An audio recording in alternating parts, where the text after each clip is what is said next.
Howdy, Sifters, and welcome to GameFace, episode 354 on Sifted Games at Sifted.net. We're here to deliver the best gaming discussion for the week, and it has actually turned out to be a pretty good week, Matt Kyle. I gotta tell you. Well, when we left here last week, I was like, what am I even going to play for the next week? And then there was like too much to play, and it was a mad scramble getting here on time today to do this show. I literally showed up just in the nick of time to get everything set up, but here we are for GameFace 354. How has your week been? It's pretty good. A little busy. Yeah? I didn't really get to play a whole lot, including Baldur's Gate. Oh, you didn't? Have you played more of it? I played it the night we did the show, and that's the last time I played it. Oh, okay. I actually did play a lot more, and we are going to discuss Baldur's Gate 3 one last time today on the show, because I've played another 10 hours of it or something like that. I've actually played a ton of games this week. For whatever reason, it just worked out that way. Again, and part of it, too, is like you and I both played a game that we had review code for, but it's an online game, and it was hard to get games. Well, and so played. Right, yeah. I played the lobby. That's about it. Yeah, and that sucked up a lot of time just sitting around waiting. Yeah. And but anyway, I think we have a great episode for you guys today. In fact, for once, for the first time in like probably 2 months, the housekeeping is a very short section of today's show. We actually have topics and games to discuss on this week's episode, which is pretty exciting. I'm pretty much just continually opening doors on my Starfield advent calendar. So. We're getting there. 2 weeks. Yeah, I just reached out to Bethesda yesterday about review code, and hopefully they can get that to me a little bit early. I'm hoping. One thing I will say about Bethesda is that it is allowed to stay the same. So it operates autonomously from Microsoft. Yeah. So all of Microsoft stuff does that for the most part. Yeah. So all my PR contacts that I have at Bethesda that I've built throughout the years, they're still there. And they're still like, oh, yeah, we're the ones handing out the code and stuff. So it's good for us because we have great relationships with Bethesda as a PR department. And it's good for you guys, too, because that means we've got to discuss the game in a timely manner instead of having to wait. And I'm hoping that's the case. Will you assure them if they give you an extra code for me, I will still buy the game? Oh, yeah. I don't think that's a problem. I still got that collector's edition coming. Yeah. Me. There will be a watch on this show eventually. I mean, Matt, let's be honest. Smart PR people don't look at it like, I'm not going to give this code to you, because then you won't buy it. That's not what they're thinking. Right. Smart PR people. Right. Smart PR people are like... We don't have that problem with Bethesda, but there's a lot of... I've heard that excuse a couple of times. Well, smart PR people do their homework, and if they do the homework on Sifted, they see in our comments direct effect of them giving us review code, because in almost every episode, you see someone in our comments who says, I'm buying this because you guys said to buy it. Almost every episode, either on Sifted.net or on YouTube, at least one person says, I'm buying this because you guys told me to buy it. And that's what smart PR people look for. They're not worried about losing $60 from us. They're like, how many $60 sales are you going to generate if we give you this code? So, although sometimes the opposite happens. Sorry, Larry. No, it's true. I mean... Not that they need more sale. They're doing fine. But even if they see someone that says, like, I'm not buying this because of what... the influence is still It's the power, and the influence is there, and that's what matters. Too smart PR people. And look, there are some people that I worked with for, like, 20 years who, as soon as I launched this, they're like, sorry, you're not getting review code anymore. Just because they're like, well, you went from, your reviews doing 5 million views to this little thing that you're starting up. And they're like, come talk to us in like 2 years or whatever when you've built your own. I'm like, no. Like, some people are very much like, what have you done for me lately? And it hurts when these are people that you worked with and you got their games on television, right? Which was something nobody else could do for them. And some of them are where they are now because of that. And got promoted in their jobs in PR because of the stuff that we were doing together. That's when it hurts. But that's life. That's how business works sometimes. But again, the smart PR people work with Sifted. So it's been a crazy week for me trying to get through all this stuff. You're going to see it here on the show. We did have a topic on last week's show that didn't make it, and we're going to put that in here today. So we are tight as far as runtime today for today's show. So housekeeping is going to be shorter. There's no Name That Game this week, unfortunately. So if you guys are tuning in just for Name That Game, or you show up later on in the show just to try to win a free game, we're not doing it this week. It's going to be tough for us to just fit everything into the runtime that we have today. And before we get going with housekeeping, let's take a look at what y'all are up to and what y'all are saying. Put on my glasses for the rest of the episode now, because I have to actually read small text. I really hate having to wear reading glasses. It really sucks. It's annoying. Wow, lots of Twitch Prime for so far into the month. This is crazy. Wow, look at you guys. Everybody knows their budget now. Too Quick Capri, thank you for Twitch Prime. He actually reached out to me on YouTube a week or two ago and said, hey, I haven't been seeing my name in the bottom of Pactor Factor. And I went back and found 3 episodes just like that with his name in them. In fact, Too Quick Capri, the last 2 episodes we just published, it's only available for our patrons right now. Your name's in those 2. So thank you for subscribing to Twitch Prime, and you'll be in the next round as well. Caver, thank you for Twitch Prime. Commander Fett, thank you. Talimper, thank you. Veritas, thank you. Who else we got? Glottis21, Cinetike, AJ the Legend Watson. I can't believe so many of you guys hadn't done it yet. Rosencrantz, thank you for subscribing at Tier 1. That's awesome. Vinuraba, Lynn Jeff 99, Andy T. Monahan. Wow. Okay. Lots of Twitch Prime today. I'm surprised. Actually, I want to mention, before we move on, that we just got our payout for Twitch Prime yesterday, and it was $100 more than the month before. So I had mentioned on the show, I'd ask you guys, like, hey, some of you guys have stopped doing it. Can you start doing it again? You did. So thank you very much. And actually, I'm going to give you a round of applause for that. I'm telling you, what you guys do makes a difference to us. I know there are other Patreons where you just throw your $4 or $5 into this hole with like $100,000 and no one there knows who you are. No one appreciates you. It's all different here.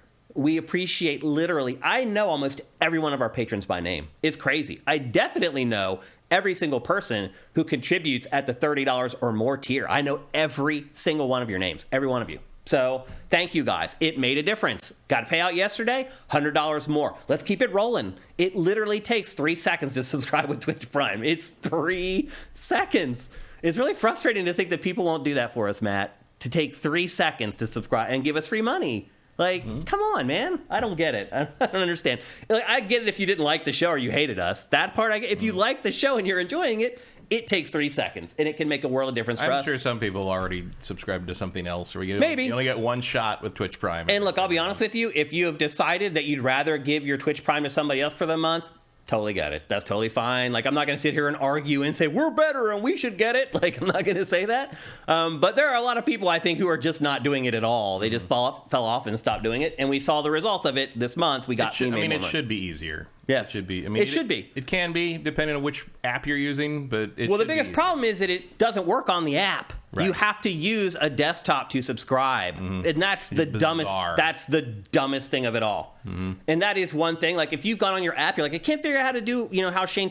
It's because you can't do it on the app. You have to do it on a desktop, or you can use the web browser on your phone to go to Twitch instead of using the Twitch app. But otherwise, yeah, you can only use it on desktop, which is annoying and stupid. And there's a lot of stuff about the Twitch Prime program that is annoying and stupid.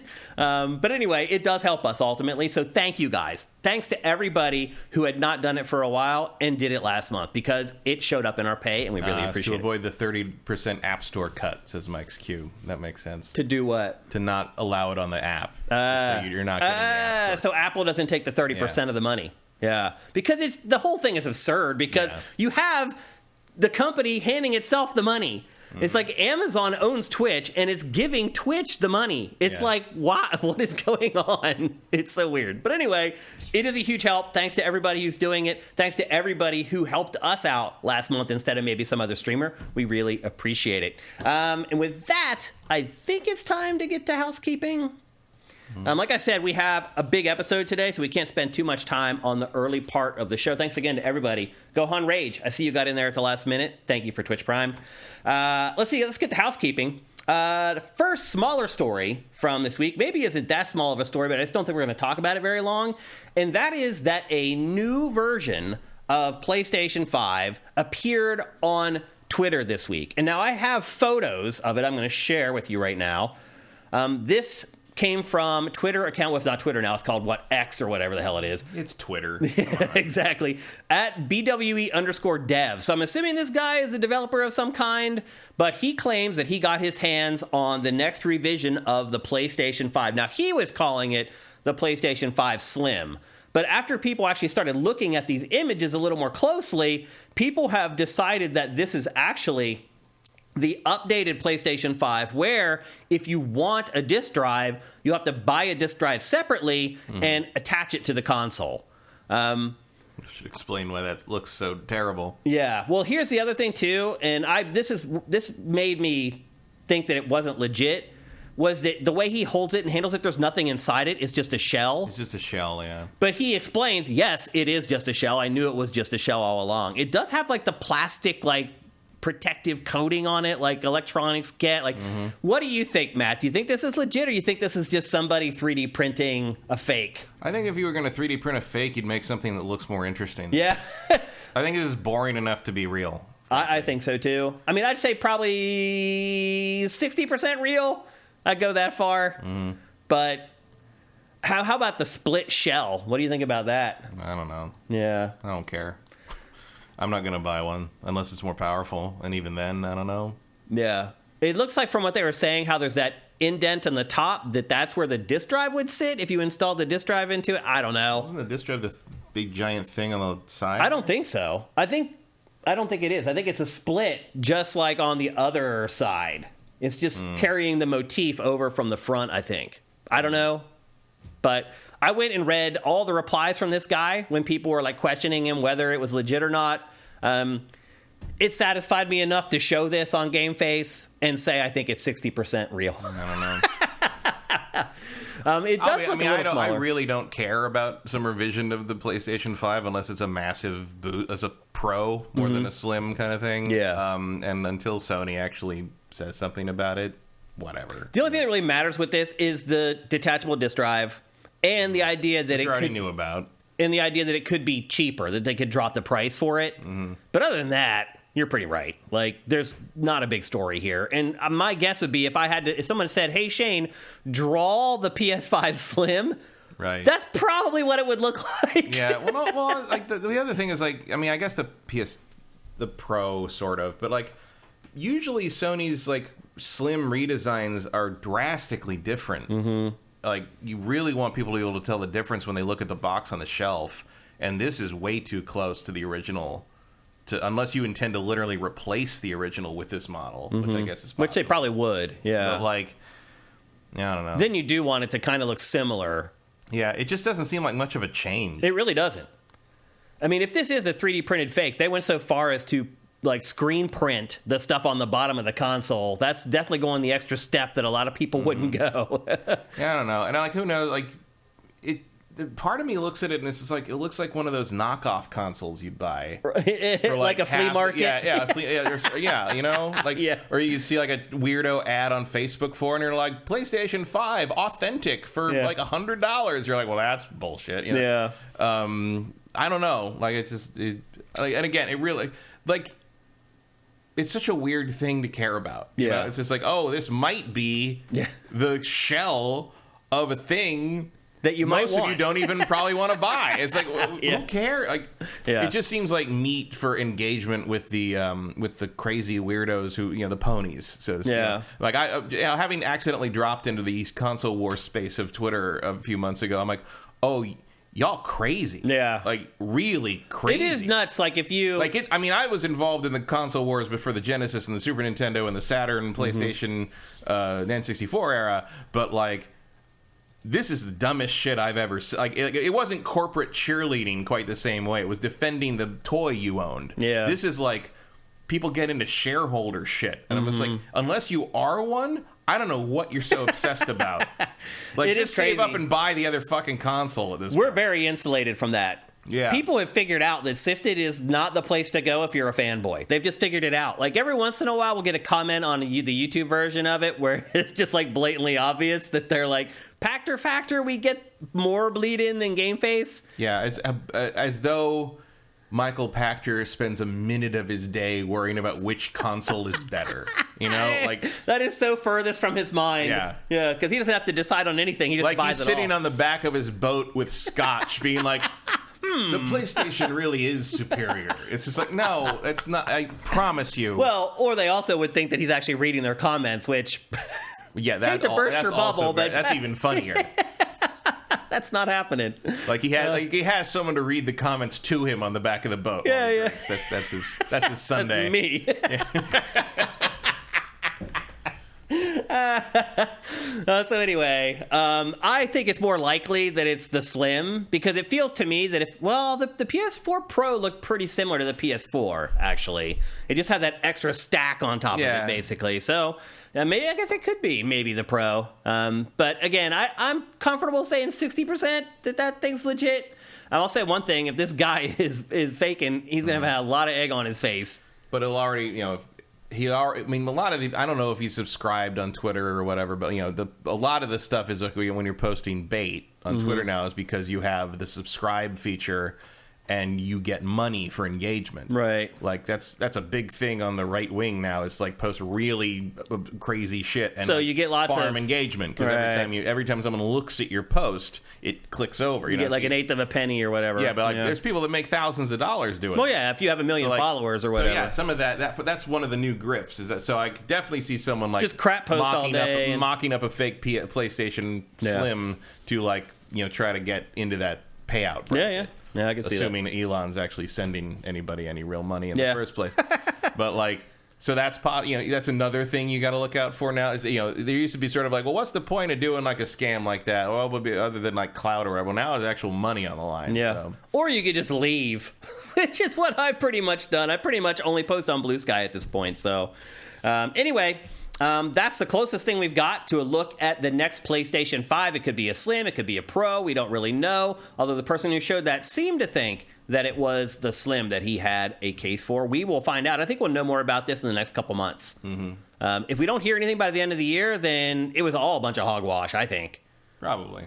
So, got a few months here to make hay. God help you if you try to waste my time on a PS Slim announcement in early September. I was like, I'm sorry, I could be in space right now. Yeah. But you want me to look at this crap? All right. You either show me Ghost of Tsushima 2 right now, or I'm going back to Starfield. Yeah, I get it. Next up, we got our first glimpse at Call of Duty Modern Warfare 3 this week. It's a lot like Call of Duty Modern Warfare 2. It really does. Also, as we mentioned in a prior episode of GameFace, all your loadouts and stuff are going to continue over to Modern Warfare 3, and this prompted some people to question whether the game would be $70 this year, because last year's game was $70. That was foolish. Have you met Activision? And to answer that question... Microsoft doesn't own them yet. Hang on. Yep. And to answer that question, yes, the game is $70 again this year. And to just answer that question in perpetuity, Call of Duty is going to cost $70 or more until the end of time. Never a reason to not. Yes. In fact, today's episode of Pachter Factor that went up, somebody asked, what is going to be the first franchise that asked for $100 for the game for a year? And I'm not going to spoil the episode, but... the timing is pretty impeccable for Pachter Factor today. GTA 6. For maybe. Or just I don't know for one way or the other, but let's be honest. GTA 6 could cost whatever it wants to. I think Call of Duty probably might be able to get away with it, too. People are just so... I don't know if Microsoft would go that way with it. I think Activision would, given enough time. But I don't know if Microsoft will do that. I mean, it would sell less, but the amount of extra money they'd make, it would more than cover the people who didn't buy it. Microsoft would rather not have the scrutiny. Right.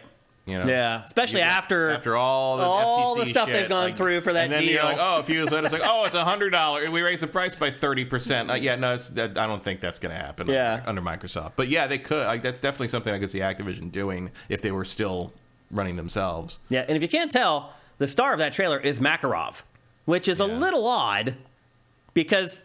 They show a glimpse of No Russian in that trailer, and that was from Modern Warfare 2. Mm-hmm. So it looks like they may bring back No Russian for Modern Warfare 3's kind of rework, remake, whatever the hell it is. I don't even know what you would call these anymore. I mean, it's basically imagining. Story-wise, it's a remake or a reimagining. It's like there's different elements. We're going to do this or that, but we're not beholden to anything in the original story. Mm-hmm. It's just the same characters going through a similar situation, basically. Yeah. And various things can fall away. I mean, it's almost like a revision. Yeah. It's like, if we did this today, this is how we tell the story. Yeah. So I don't know. They always really try, even back in the originals, they really tried hard to make Makarov like a memorable, ongoing, almost Bond villain level antagonist. I don't know if they really succeeded on that because I can't really tell you a whole lot about him from my previous Modern Warfare playing, other than the fact that you shoot his arm off at one point. But like, I mean, he's the number one bad guy in Call of Duty as far as I'm concerned. Like, if somebody asked me, like, what's a Call of Duty villain? Makarov is the first name that comes to my mind. And it doesn't really matter if, like, whether it's Black Ops or Modern Warfare or whatever. I think of the general, the traitor general from 2.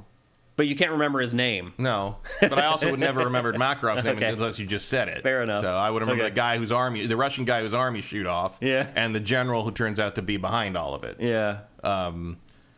But like, I don't know. Yep. So anyway, the full... Oh, and Kit Harington. the real villain of everything. Yeah, the full blowout of Modern Warfare 3 is coming up very soon on August 17th. So that's when we'll get like the full rush of information about exactly what it is, how pulling the stuff you've unlocked in Modern Warfare 2 goes into how that stuff works. I think there's a little bit of confusion around that. I'm not 100% sure how that's supposed to happen. Like, are they literally just going to give you everything and then, like, you have nothing to unlock except for, like, the crazy weapons in Modern Warfare 3? Like, it seems weird.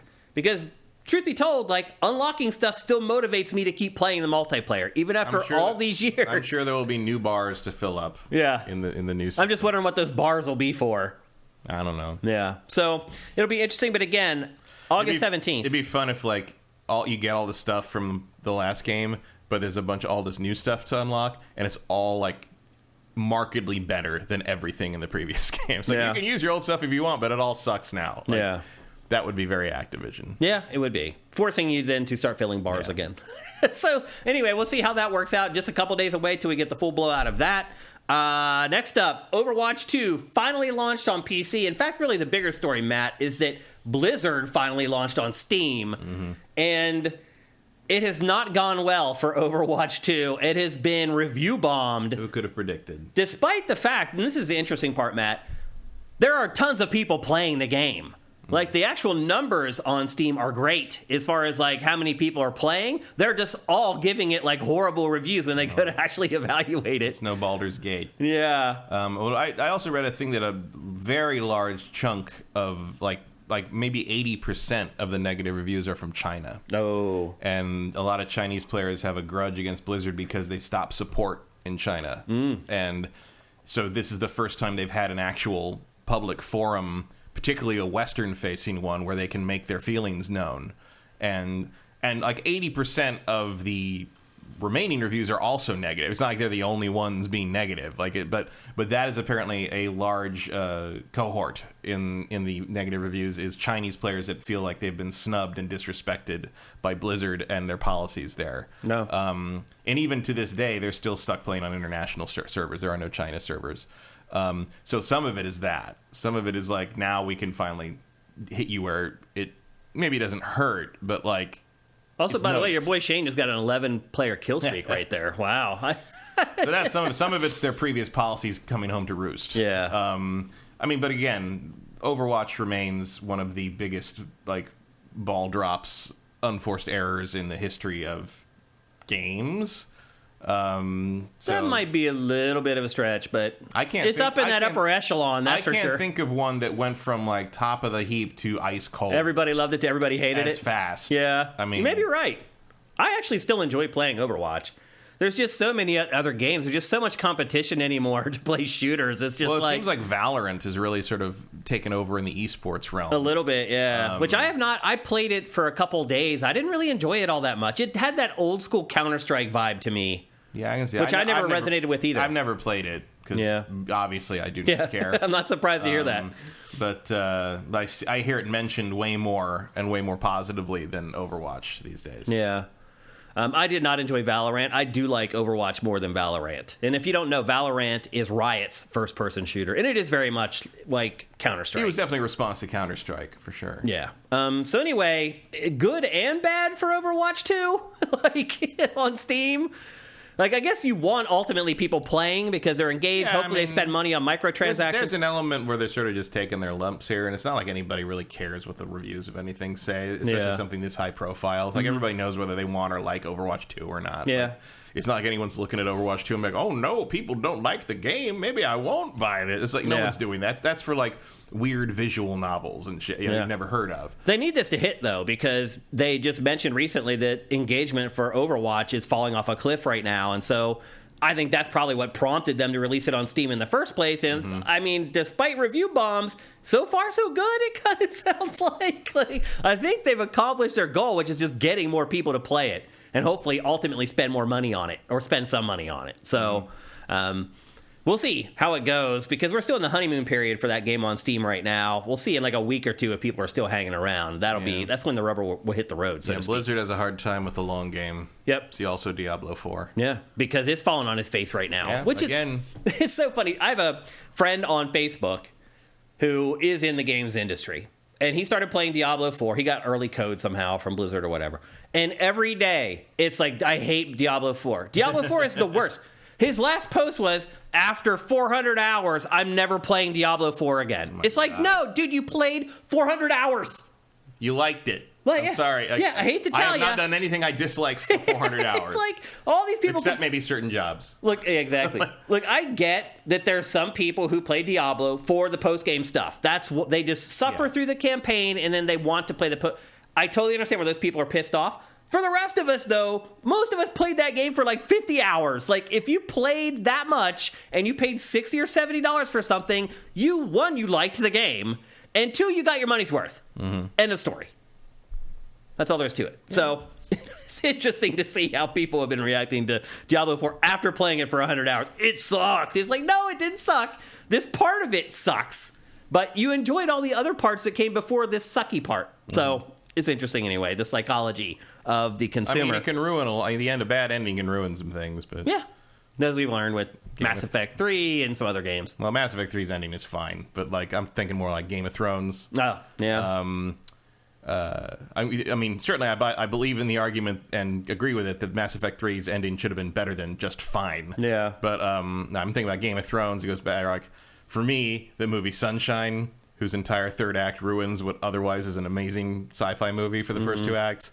It can color things. I mean, I think to your point, it colored Game of Thrones. I think some people look at the entire series differently now, only because of that last season. I will never watch that show again. Well, because of the way it ended. Yeah, and I don't usually have that. I don't usually have the things like, oh, the ending. It's not like I'm not going to watch Star Wars movies again because Rise of Skywalker sucks. But like, for whatever reason, because Game of Thrones is so centered on character work, character development, political machinations, like driving to the next thing to like, then that results in this that makes everybody have to react to this, and now we have to, it's so plot driven, but the plot was determined by who the characters were. When I know that all breaks down in the last two seasons, there's no reason to watch the beginning of that show. You had stopped watching that show way before that, though. I stopped watching at the end of season 4, and then I came back for the Battle of the Bastards, which, by the way, was 7 years ago. And I kind of more or less stuck with it through season 7 and then season 8. And season 7 was sort of like, oh, this isn't very good, but maybe if they can stick the landing, it'll be okay. To stick around. They did not stick the landing.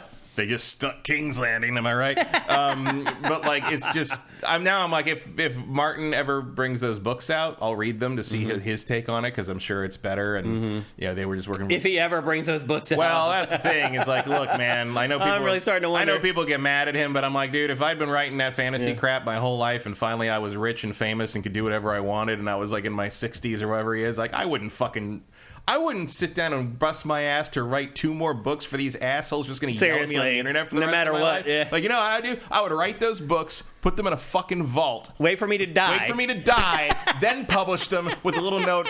Now I don't have to listen to you fuckers. And like, that's it. I'm just done. Like, the forward, that's all it is. That's all it is. Like, I didn't want to deal with the bullshit. Now I don't have to. Yeah. Here's your fucking books, dickheads. Like, that would be exactly what I do. Yep. Okay, more housekeeping for this week's episode. Baldur's Gate 3 is now the best rated game ever. Yep. What do you think about that? It just passed all the Zelda games. It's the highest rated game ever. I mean, I think it's silly that the Zelda games were the highest rated games ever, too. But I was like, whatever, sure. I don't care, whatever. Are you surprised? No, not really. If you remember, like back when I first played the early access, I said, "Keep your eye on this one." We're talking about best RPG ever candidate. You've been saying it all along, yeah. And here we are. Yeah. Do I agree with it? Unfortunately, no. Like I don't actually like it all that much. Although, I mean, someone, I don't remember who it was in the comments of the episode on the Sifted site, recommended, was like, "Oh, you should use Wiimod to add this dice always roll in your favor." Thing. Oh, believe me, I already did that the night of the show. Like I played it legit until we talked about it on the show, and I was like, I am modding you. Now fuck bets out of this are game. off. And I played it that night, and it was more fun when I could turn that on and off, and like be like, I don't want to lose this. I don't care about it in combat, but I don't want to lose this dialogue check because I want my character to say this. Yeah, I'm going to pass this check. So that was I was able to tweak it until it did the way I wanted it to do. Mm-hmm. Now, obviously, if you're playing on PS5, you can't. You're stuck. Yeah.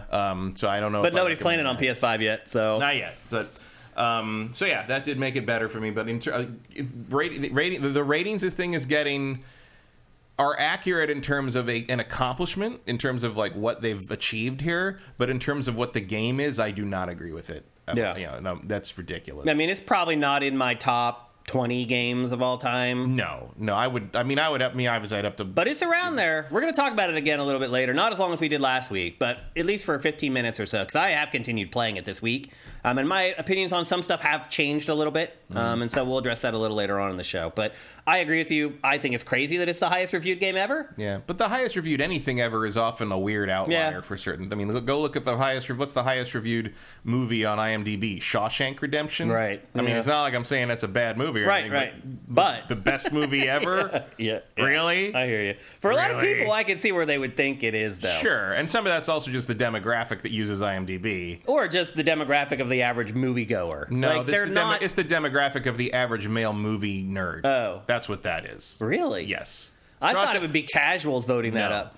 No. Not because casuals to me would think Shawshank Redemption's the best movie ever. Well, but people who really know cinema would not. I have a secret to tell you about the average male movie nerd. What is it? Casuals. Really? They don't know shit about movies. Are you kidding? Interesting.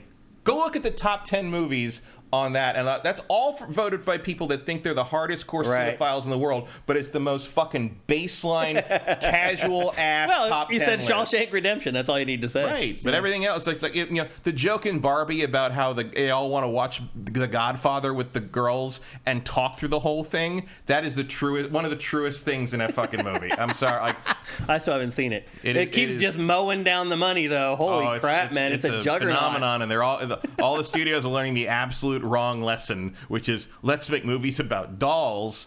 The lesson is make movies for women. Right. That's what happened here. It was not because it was not a toy. about dolls or whatever. Yeah. If it was because it was about a toy, that Transformers movie would have done better a month earlier. Like, come on, people. True. Yep. So anyway, Baldur's Gate 3 right now, the highest reviewed game of all time. Kind of crazy. It seems like we talk about Assassin's Creed Mirage in the housekeeping every single week. Maybe that's to Ubisoft's credit that it manages to keep it in the headlines. The Ubisoft secret. Yeah. The headline for it this week What else are they talking about? Yeah, exactly. Well, the big headline for Assassin's Creed Mirage this week is that they have moved up the release date by a week. This is the second game in like the last month to move its release date up. Yeah, but the first one was Baldur's Gate. That worked out pretty well. It sure did. So now it is releasing on October 5th. It was supposed to come out on October 12th. And my guess is this is purely just to get it away from some of the competition in October. Because, Matt, I really think October might be the greatest month of video game releases in the history of the video game industry. Very packed. I mean, it's insane, really. But yes, I do think it's to pull it away from the pack, and it's priced competitively as well. Yep. So I think it'll work. I think it will give it a little bit of a window before people start diving into October, but we'll see. You're right. It's not 100%, but I think it'll give it at least a chance. Yeah. I mean, $50 and ahead of the pack, you got a shot. Especially if the reviews are good. If the reviews aren't good, though, you're in deep doo-doo. If the social media buzz on it is solid, I think you'll get a lot of impulse buys or people like that were turned off by the Ancient Trilogy that are like willing to jump back into a more classic version. And then if they don't like it after that, it doesn't matter. They already got their money. Yeah, that's true.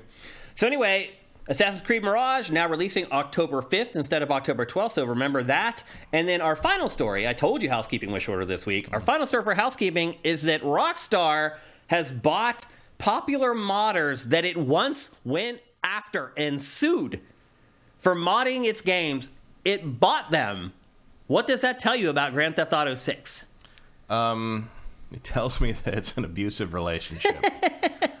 I mean, hiring the modders makes a lot of sense. I always thought that Nintendo should have done that with the people that remade Metroid 2. Because guess what? They're making better Metroidvanias than you are. Yeah, it's true. I didn't realize how true that was until I played Metroid Dread.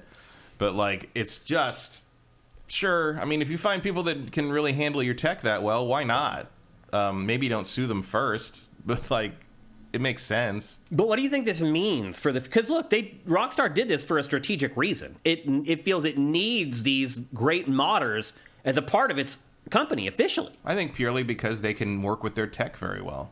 Do you think that UGC is going to be a huge component of Grand Theft Auto 6? UGC? Yeah, user-generated content. No, not at all. Okay, so why would... Because they want people who are really good with working with their tech. That's what these guys are. Interesting. But... Because I'm sure... I'm just wondering what they would do. They're not better than their programmers, obviously, who are building the games. They might be as good, and that's another group of people that can do stuff that maybe makes GTA 6 Online a tempting resubscribe at some point. I imagine because they're good at working with the existing tech and what's already put in front of them to mod things, that's the kind of team I would have making online content to do like paid expansions in the future. Or at the very least, starting out with prototyping it and then maybe having my main team, shape it into something that's retail sellable. You know what I mean? Interesting. So I really thought it was because GTA 6 is going to have a huge building component to it. Never. Really? Even after all, like Zelda and everything? Never. Really? Never. That is the opposite of Rockstar. Interesting. But the most you're going to get that thing where you can design a mini game thing. And maybe that's something they'd have them work on, where you put the ramps everywhere and shit like that. Maybe there's a more robust version of that in there. But, like, Rockstar thinks that they are architects of grand creations. Like, I agree with that. They are not going to have user creations be a focus of anything. That would be a massive shift in attitude of the company that I just can't see. Although maybe now that the Housers are gone, right. Like that could be, but I just don't see that. Well, one of the Housers. One of the key elements of Rockstar's attitude is no one does this better than us, and that includes everyone who plays their game. Yeah, like that would countermand the egos of that company in a way that I just can't. You're talking about a change in the company culture and outlook that I just can't fathom. I just wonder if I could be wrong, but I just don't see it that way. I just wonder if they've seen Zelda sell like it has with its stuff that you can fiddle around with. It would be too late to implement anything like that. Well, I mean, they could have been working on it all along after Breath of the Wild. I mean, that's not what they do. I mean, these people still want you to hammer the A button to run. They're not keeping up with industry trends. I mean, come on. No. It might be smart for Rockstar to actually do it, though. I mean, maybe, with the way things are going right now with the youngins. This thing could be socks in a box and it would sell 40 million copies. No, you're right. It doesn't matter. Yeah. Like, they're just going to make GTA again and then just focus on online again for the next 10 years. Interesting. And probably sell you another remaster of 5. Do you think maybe they're hiring these people to work on GTA Online content? That's what I said. Oh, I thought you meant just like generally throughout the game, like you want them to work on like. No, I said get you to subscribe to GTA Online, like mods, like the heist crap, stuff like that. That stuff's a little rough around the edges. It's not like polished Rockstar level stuff typically. But that's exactly what you'd get from kind of a modern. Right, that's what I'm saying. Basically, that's one of the reasons I think you bring them in this late in the game is like they're not going to be building anything in GTA 6. They're going to be working with a mostly finished game. They're like, here are the components you can play with. What would you want to do with it? Well, how do you mix this jigsaw puzzle up and make something new out of it with maybe a few new additions we can throw in? Yeah, like that. I mean, I would see them as doing stuff like the heist, like updates kind of thing. Yeah, interesting. Nevertheless, it is an about turn by Rockstar. I mean, to go from suing these, literally, they sued these people. Not a thing that happens. And then years later, they buy them. I mean, that just is very out of the ordinary. So.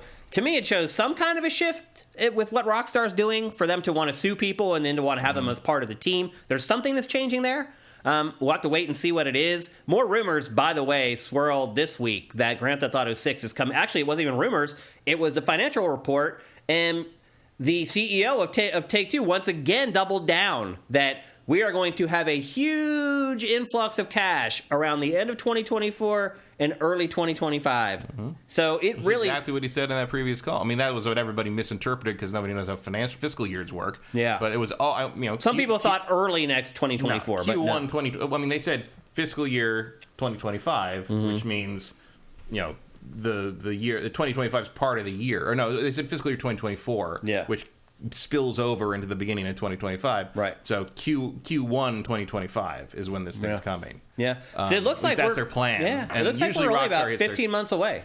It would be very silly to not hit that target if you've already told your shareholders that GTA money is coming in this particular quarter twice. So I would say it's a pretty sure bet we're getting that sucker in March 2025. Yeah. Best case scenario, like Q4 of next year. Yeah. I mean, if they can, but I think... We'll see what the schedule looks like next year. I mean, I imagine next year's schedule will not be well, this what year. Rockstar's schedule is going to look like? Empty. Empty, yeah. But Rockstar's going to want to launch by itself, and everyone else is going to want to get away from Rockstar. Yeah. So I think you're basically... They can put it out in the fall. They can put it out in the spring, whichever they think is... It won't really matter. Wherever the 800-pound gorilla wants to go, but, it's not like Call of Duty's going to move. It's not like some of these holiday releases are going to move. But you put that out in March, everybody's going to, disappear to January and May. Yeah. And you'll have that whole spring to yourself. So I think that's pretty much where you can count on it. I mean, GTA 6, they'll have the whole year, and then the next year to themselves, basically, because... There's no other franchise that competes with. Well, you're basically releasing a completely different product from the rest of the industry. It's true. Like it's own thing. You can't touch it. Everything else will sell around it. Yeah. Yep. Well, there you go. That's our housekeeping for episode 354. We're just about to jump into the main. Abram makes a good point. Horizon Zero Dawn 3 will release a week before it. Because that's when Horizon releases. Oh, we got to show this thing. Who said that?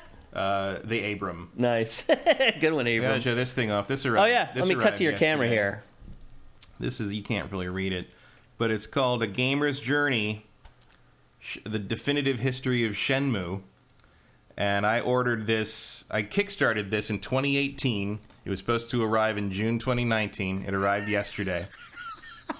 5 years late. I haven't watched it. They did put the digital cut of this up like a year ago. Yeah. So it was been done for a while, but they had... Where did they put it up? On Kickstarter? No, it was on their own, like, kind of... they sent you a link if you're a backer, and you could access it that way. Okay, got you. So other people couldn't watch it. Yeah. And so obviously I haven't opened it yet, but they did finally deliver a Blu-ray. 5 years later. Definitive making of Shenmue.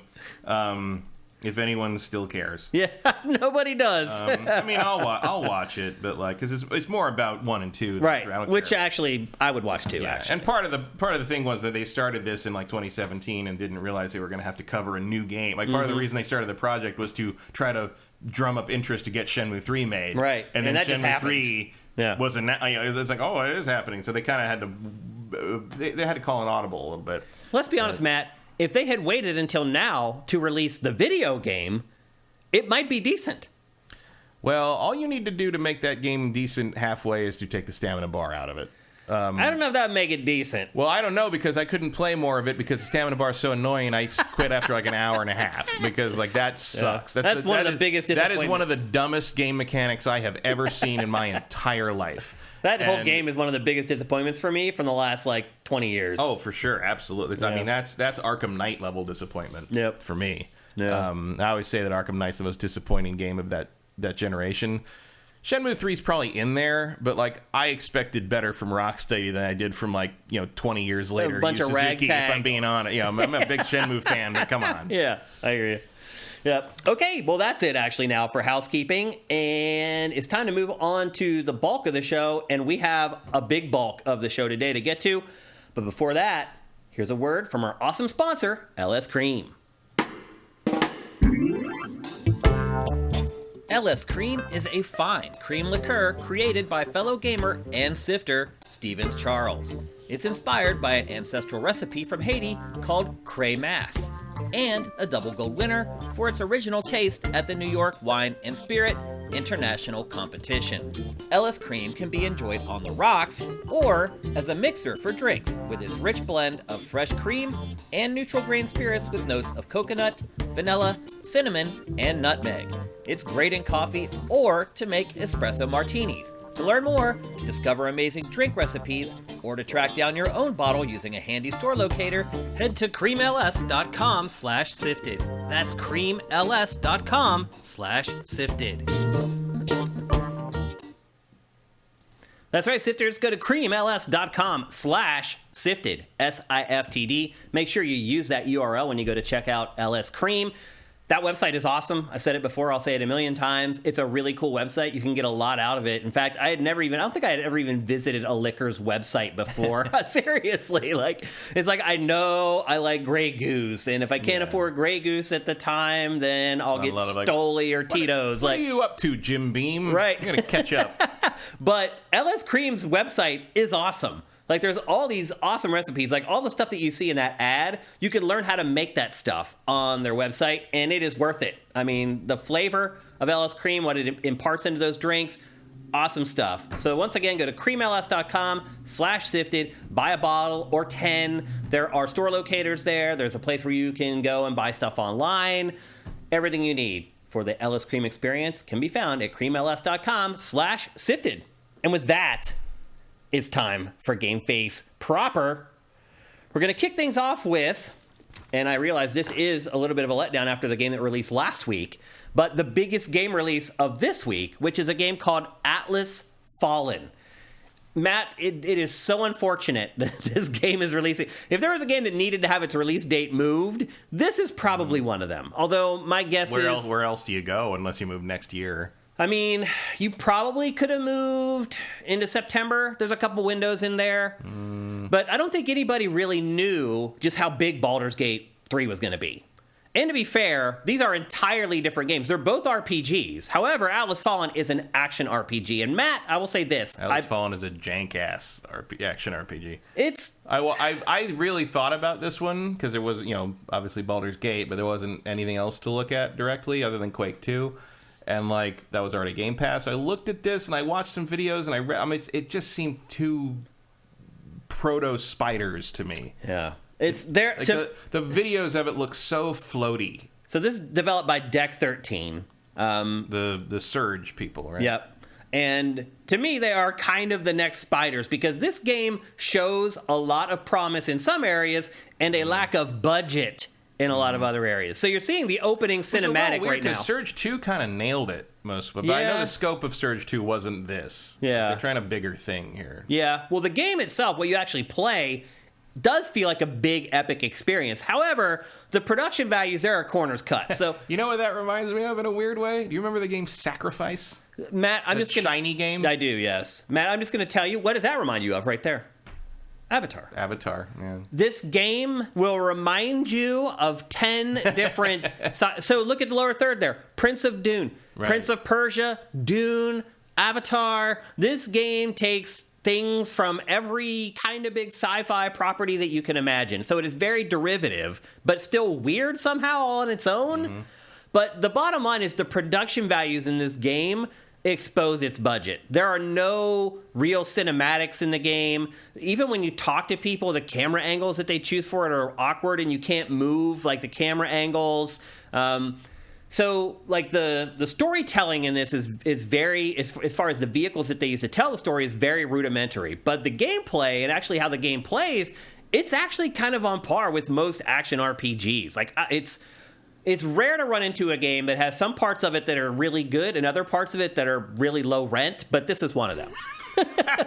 Oh, sneaky. Why? What happened? He says, ugh, spiders. I don't want to see any. I'm off for a shower. But there are no spiders in the game. Spiders is a game developer that makes Greedfall. Come on. No, Spiders is a game developer that is it's a running joke here on GameFace. I'm surprised he doesn't remember it. We always point to Spiders as that studio that's just right on the verge of making the big hit. They almost are the next BioWare. They've been almost the next BioWare for 3 games now. Yeah, and this is the new one. Deck 13 is the new Spiders, and that's what we meant. Not that there are actually spiders. Yeah, Deck 13's like a one Spiders game behind Spiders. Although there are spiders in Baldur's Gate 3, and I hate those things. Oh, yeah. Well, the void spiders that teleport everywhere. They poison you and teleport. Oh, they're the worst. They're the worst in the tabletop as well. They're so terrible. So anyway, this game is, like I said, it's kind of a mashup of a lot of different sci-fi properties. But the basic premise of the game is that it's set in this fantasy world that had nearly been destroyed by the sun god. And thus that's why once you get out of the early stages of the game, basically the whole game takes place in a desert. And the sun god is called Theos. He basically has enslaved humans to mine for this resource called essence. That grows in the human world. And right now you're seeing you are a human and you are in one of the mining camps where you're basically just a slave. And it's your job to mine the essence and then give it to Thelos, who uses it for his nefarious means. And obviously the objective of the game... European action RPGs love starting with this. It always does, kind of. Like, it goes all the way back to Gothic 1, pretty much. Well, we're going to talk about Gothic 1 in today's episode, oddly enough. But so anyway, basically humans have been enslaved by this guy to mine and transport all the essence. And it is a very clear parallel to the spice in Dune. There's just stuff like this all the way through this game, where it's like, oh, that's like this, and this is like that. It's just almost everything is borrowed from something else. To be fair, that's also true of Star Wars. Yeah. But, like, you can put that stuff together in a new way. Yeah. From what I've seen, doesn't feel like this one's doing that. Yeah. Definitely not. It definitely has not been put together in a new way in Atlas Fallen, unfortunately. That is a very blonde person. Yeah. Yeah. So this is the antagonist throughout the game. He's the one who runs the camp. He's the one who cracks the whip, him and his henchmen. I can tell from the shoulders. Yeah, that's all it takes, right? Is big shoulders. So that's... Here from a Blizzard game to ruin everyone's time. Yeah. So that's the basic premise of the game. You're trying to free humanity from this enslavement to mine this material called essence. Now, the catch is that you also use essence to build yourself. So it's a resource that you collect throughout the game that you use to level up your abilities and level up what you're seeing right here, which is the device that you get very early in the game called the Gauntlet. So you end up with the Gauntlet and then 2 weapons that you can carry at any time. So the Gauntlet does like these special almost I'm turning into a Darksiders character. Yeah, a little bit. You're right. So the Gauntlet does like crazy, like supernatural attacks where it transforms into like a gigantic hammer and all this crazy stuff. Then you also have 2 different melee weapons. One is just kind of a traditional sword and that you're seeing right now in this B-roll. And then you eventually get like a whip that you can use that is for further, it's not really like projectile combat, but it has further reach. He really just jumps into the form on that one, doesn't he? Yeah. And then got some really good athletics for someone who's never swung a magic hammer before. Yeah. And then eventually you also use the whip for aerial combat. So as you progress through the game and you increase his abilities, you get the ability to double jump and then dash. And at first you only have 1 dash, and then you level it up and you have 2 dashes, and then you level it up again and you have 3 dashes, which will basically let you traverse like a mile's worth of terrain. And that all ties into the aerial combat that you use with the whip. Like you use the dash and the whip to stay airborne and keep fighting enemies in the air. So there's a nice cross-section of different styles of combat in this game. There's a lot of melee. There's also the aerial stuff. And I'll say this, it doesn't feel amazing, but you don't feel completely detached from the melee. It's not God of War. It's not like one of the better ones. And again, I think a lot of that comes into the feedback you get from That's some solid force feedback, pop in. the audio. Yeah, there's LOD issues in this. This also, by the way, is only for PC and next gen. So there's really not much of an excuse for there to be things like draw in and LOD and stuff or it's like that's the only systems that could run this with this low optimization. Right. Pretty much. That's exactly it, Matt. That's exactly where I mean, the publisher makes you put it out when you put it out, but like they're clearly not done here. Yeah. So this game is an open world action RPG, although the open world is kind of split into 5 different biomes. Now, I did say that most of the game is set in the desert, and that is true, but there are some verdant biomes that you get to like venture into. It's not all just tan and brown. And there are so like Dark Souls. This is UE5, huh? Okay. Yeah, this is Unreal Engine 5. Wow. Yep. It's the worst looking Unreal Engine 5 game I've ever seen. Well, there's only been 2, so. Really? Fortnite, if you count it. Really? There's only 2? This is the first Unreal Engine 5 game released. Really? Yeah. I thought for sure there were others. Nope. Dang. Unreal Engine 5 has not hit the market. Well, this is not an auspicious start for Unreal Engine 5. Well, I mean, I think this is more down to who's making it than... Yeah. So the world is open world, and you have... Remnant 2. Yeah, Remnant 2 was Unreal 5. Again, I don't think we're seeing the full extent of the engine on these two games. Definitely not. What was I getting at? Also, it's an open world game, and you can go anywhere, and there are these things called anvils that are located all around the world, and they're basically the fast travel points, but they also kind of act like the bonfires from Dark Souls. You can do a ton of different stuff at the anvils. You can upgrade the gauntlet, you can upgrade your armor, and armor in this, you don't buy separate pieces, it's just all one outfit. So you get a whole outfit, and you can level up that outfit until you get another one, then you can start leveling up that whole outfit. You don't have, like, separate pieces, like a helm and a chest piece and all that kind of stuff. They kind of simplify that part of it. Then you can also... Surf Spider notes the Layers of Fear remakes were also Unreal Engine 5. That's right. Yeah, so there was a few. Yeah, but not many. We're still not really warming up to the full potential of the engine quite yet. Definitely not.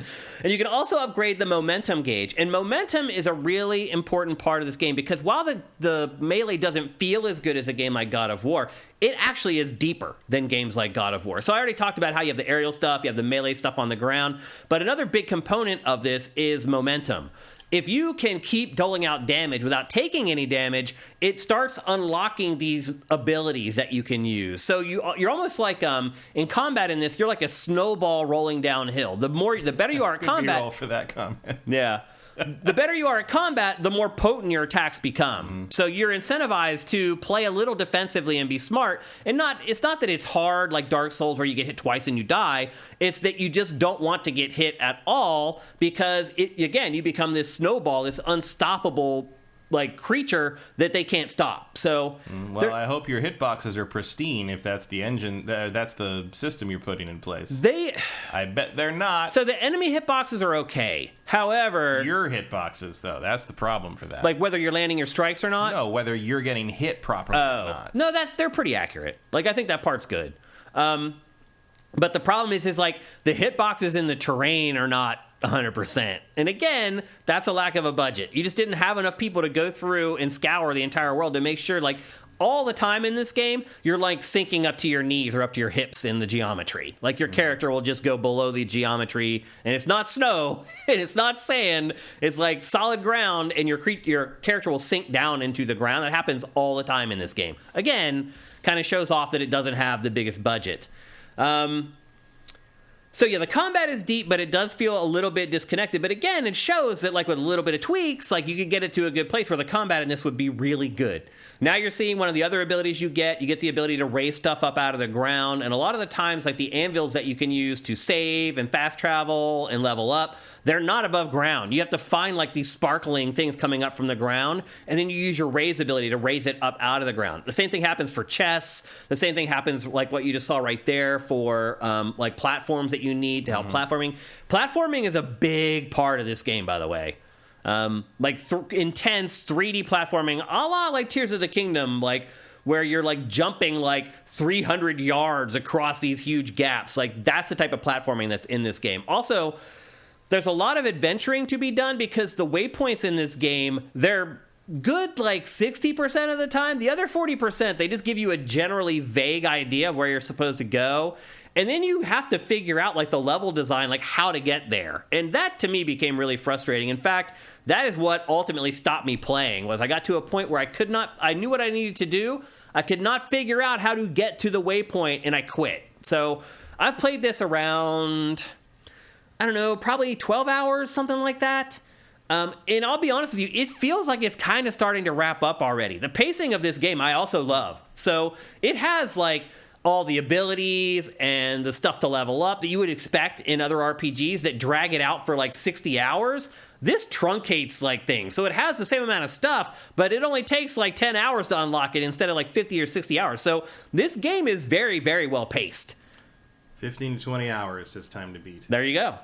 You can tell. Like when you start seeing that, like, oh, I have all the abilities but 2, and I've leveled this up all the way, and I only have like 30% left on this other thing to level up. I could tell it was starting to wrap up. So this isn't one of those gigantic sprawling action RPGs where you start playing it and like you give up before you ever get to the end of it. Most people who take on this game, I think, will finish it because it is good enough to get you through that 15 to 20 hours ultimately.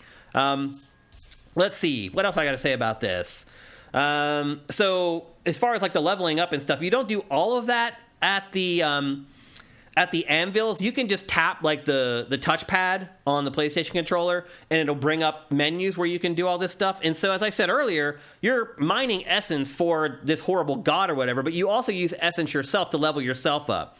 And there's this entire crazy essence stone system where you have like 3 tiers, and you unlock these little icons. A lot of the chests that you open up in this game, you get like these little like tablets that you use to install into the essence stone system. And you can fuse them together and get crazy combinations. That system's crazy deep. In fact, all the leveling in this is almost too much. Particularly, again, because they're squeezing it all into this very short runtime for this game. It's like they're always introducing something new to you in this, which I think is good, honestly. But yeah, there's the big Essence Stone system. There's 3 tiers of that. There's 3 to 4 stones for each of the tiers. And then there's 12 Essence Stones total to unlock for each of those tiers. So, again, a lot of the adventuring that you're doing, unlocking chests and stuff, that's where you find that stuff. As I said, the armor comes in full suits, and you can upgrade the whole thing at once. The gauntlet you can also upgrade by placing Essence Stones into the gauntlet. I already talked about the main and the secondary weapons. I talked about the momentum already. The traversal, again, there's a lot of platforming in this. I found it to be mostly solid, but like there's no climbing in this. Like if you go to jump for a ledge and you just barely miss it, he'll latch onto the ledge and pull himself up. But as far as like clambering over lots of geometry, like that doesn't work. You're trying to basically double jump over everything instead of just climbing up it. I mean, I don't find clambering to be particularly engaging. So, well, you know how much I love it in Zelda Tears of the Kingdom and Breath of the Wild. But there's no stamina meter in this, so they could have put climbing in it, and it wouldn't have been quite as annoying. But they didn't. They do give you a very generous double jump to help get you over most of the geometry anyway. There's tons of quests, but one of my big complaints about this is that the quests aren't all that interesting. And again, this is one of those cases where coming off of Baldur's Gate 3 or having been playing Baldur's Gate 3 at the same time, it makes this game look bad. So I felt a little bit of the developers talking about how Baldur's Gate 3 is going to make their games look bad, because that was another big story this entire week, was how developers of big AAA games are complaining that they'll never be able to make a game as good as Baldur's Gate 3. If you're a little guy... just don't put dice rolls in for everything, and you've already got it from me. But. So if you're a little guy trying to make games like this, like, it's got to be frustrating, and I really saw it firsthand. But to be fair, Baldur's Gate, that was a 6-7 year project by a known developer with a almost unlimited budget because of a worldwide famous IP. Like... Mm-hmm. Obviously people are not going to be fair, and they're going to compare, these other games to that. But you can't judge your own work in comparison to that unless you are also playing, in that same pond. Like the Halo guys need to judge themselves by that. Yeah. But I don't think people making something like this need to think that. But look, as a critic, it did raise my expectations for what's possible in a game. And then I go to this, and literally half of the quests in this are just fetch quests. Go here and get this and bring this back. But hey, it's not like they knew ahead of time. I guess you could because you had early access. But that's Baldur's Gate cannot be the new bar. No, I get that. It just still showed how far below the bar this game is as far as its questing is concerned. Hell, make Witcher 3 the bar, and it's still short. Yeah. That game's well I hear you. Enough. I'm just saying, having played Baldur's Gate 3 and then going to this game was like, damn. There's a huge difference between these two games. And most of the quests in this are fetch quests, where you have to go and get something and bring it back to somebody or but find... there's no place to put this game that doesn't... if you put it, assuming Starfield is good, you put this in September, you're like, oh, this open world isn't nearly as impressive as what Starfield lets you explore. Yeah. It's just, that's one of the reasons the B-list game doesn't exist anymore.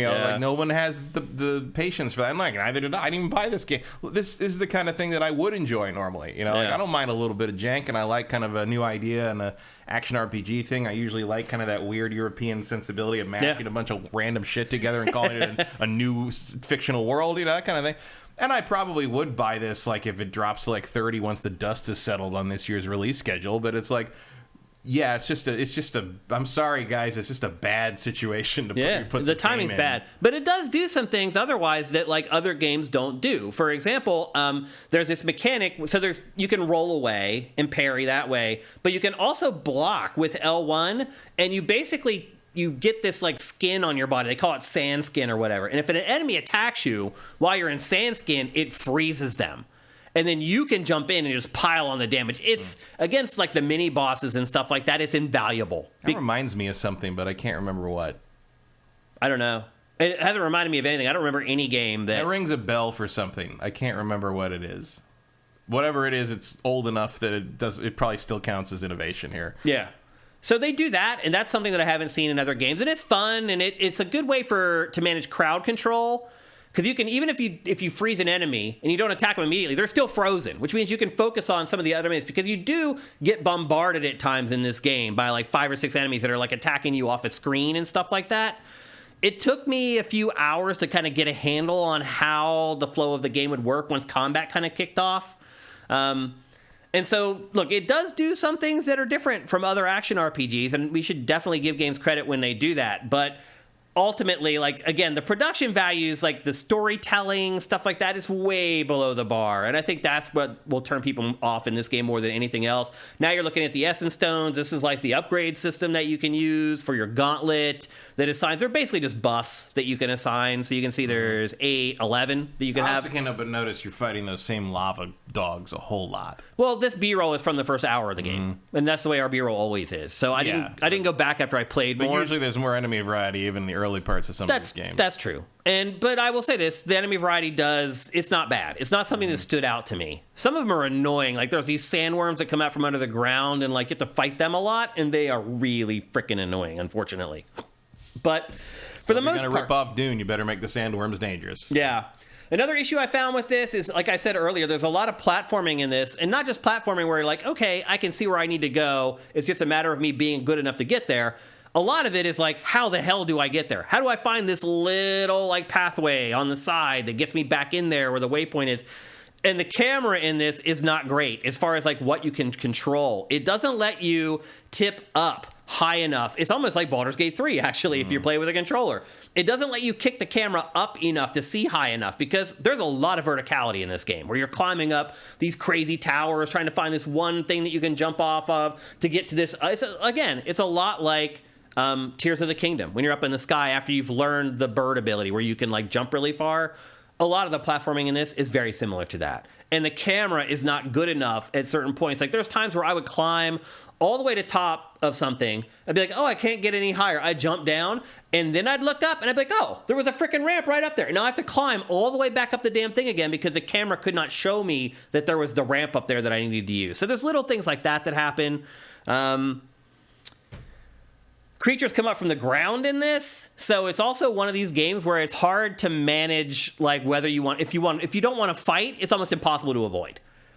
They're random encounters, basically, because you're just walking along, and next thing you know, up pops a bunch of enemies out of the sand, and you got to fight them. Also, another innovative thing about this game that you've seen throughout the B-roll is the sand surfing. It may seem like cool, and it is. It's like snowboarding, basically.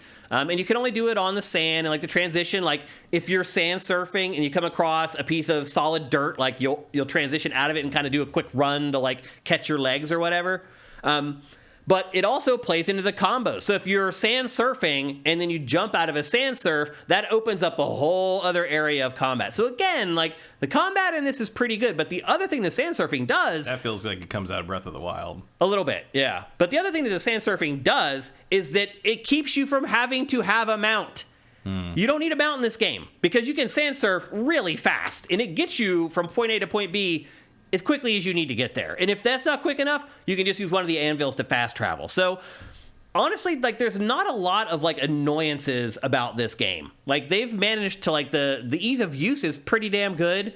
It is shorter, and I think that had to do with the budget or whatever, but based upon what I've played so far, like if it ends in 5 hours, I'm cool. Like if I had paid $60 for this game, I would be okay with that. So this was actually kind of another pleasant surprise for me. The production values, huge letdown, huge disappointment, definitely the weakest part of the game. But the other parts of it, like, they're kind of there. Like, again, they're like the next Spiders. They just need to take a couple more steps to just get to that AAA big budget status. And maybe the publishers just need to give them a little bit more money so that they can make these things happen. There's a lot of voice acting in the game, so they did shell out the money for that, but the voice acting isn't great, so you get what you pay for in a lot of cases. And the story isn't great, and the storytelling isn't great, but when you're actually playing the game, it looks good, it plays good, the combat for the most part feels good, it's deep, you can play it the way you want. If you're more into like aerial stuff, you can do it. If you're more into like projectile stuff, you can do it. If you like melee stuff, you can do it. I thought the timing and the response and the controls were pretty good. So overall, I was pleasantly surprised by this game. But again, it's coming in such a tough time. It's almost impossible to recommend. Like, you got Starfield coming in 2 weeks, which is an action RPG. So it's like, even if I could recommend this over Baldur's Gate because Baldur's Gate is a turn-based RPG, you have Starfield coming in 2 weeks. There's no way. Immortals of whatever it Avium is. coming at the end of the month. Like next week. Yeah. Which is like, I mean, I'm not particularly interested in that game, but it looks certainly more polished, lively and polished in terms of a new world than this does. Although it looks like its story also sucks, but I mean, I could have told you that from the first trailer, but like, we'll see.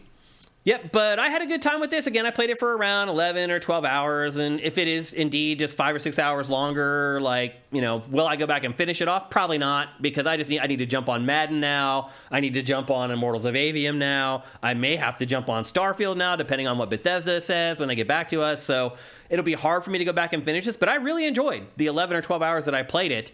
This is one of those games, maybe if you see it on down the road for $20, $25, just maybe make a mental bookmark and say, you know, if I see this later on for cheaper, it might be worth playing. Oh, I should also mention it's cooperative as well. It's only co-op for 2 players, though, so it's you and one other person.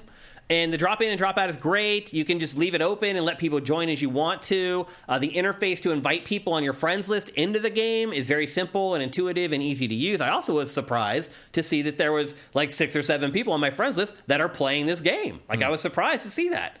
In fact, some of y'all who are on our chat pretty frequently, I saw that some of you guys were playing this. So I had fun with it. A couple of them did not like it. Oh, really? Yeah.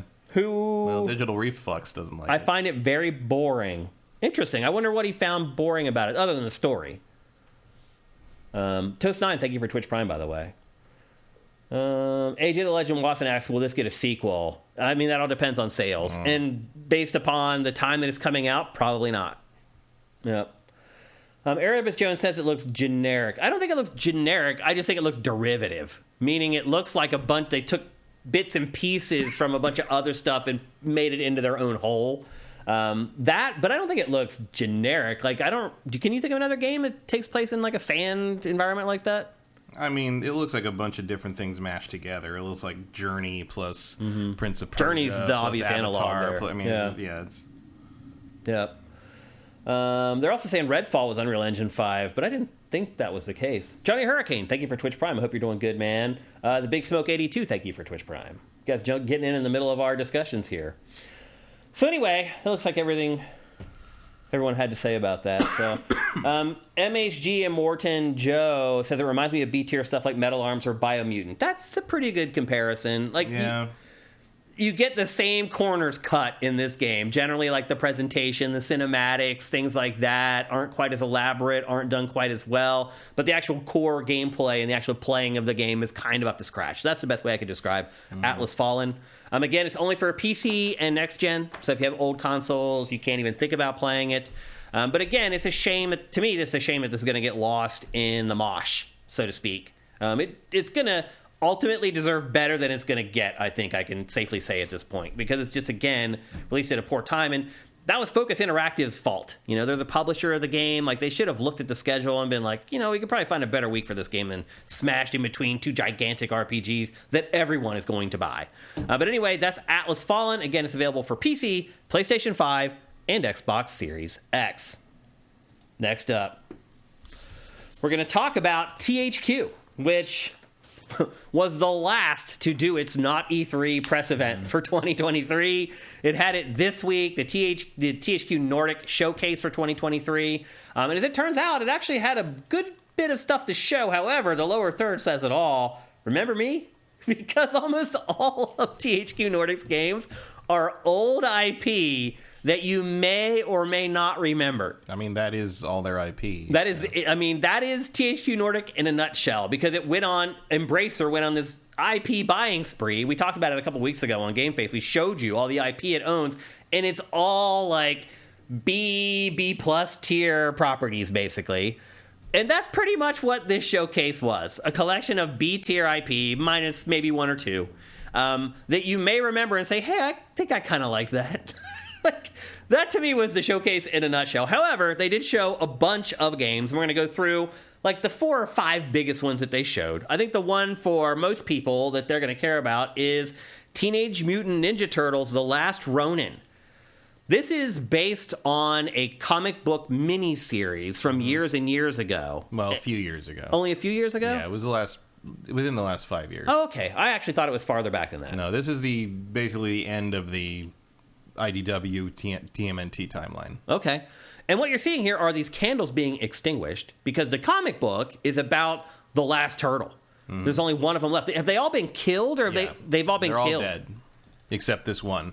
And because in it basically jumps to the end of like years in the future of what the current timeline was, and you don't know who the living turtle is. Thus, this secretive. So, because the last Ronin turtle has all 4 of the colored headbands hanging from his belt, and wears a red, He was a black headband, basically in honor of his brothers.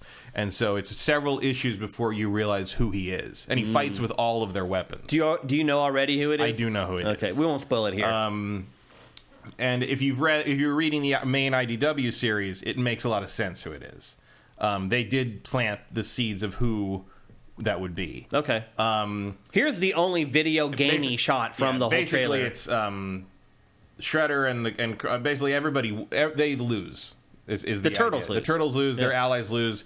Krang and Shredder and all the enemies of the turtles win, and it's like a post-apocalyptic version of New York, and he goes out and does what he can to try and fight back.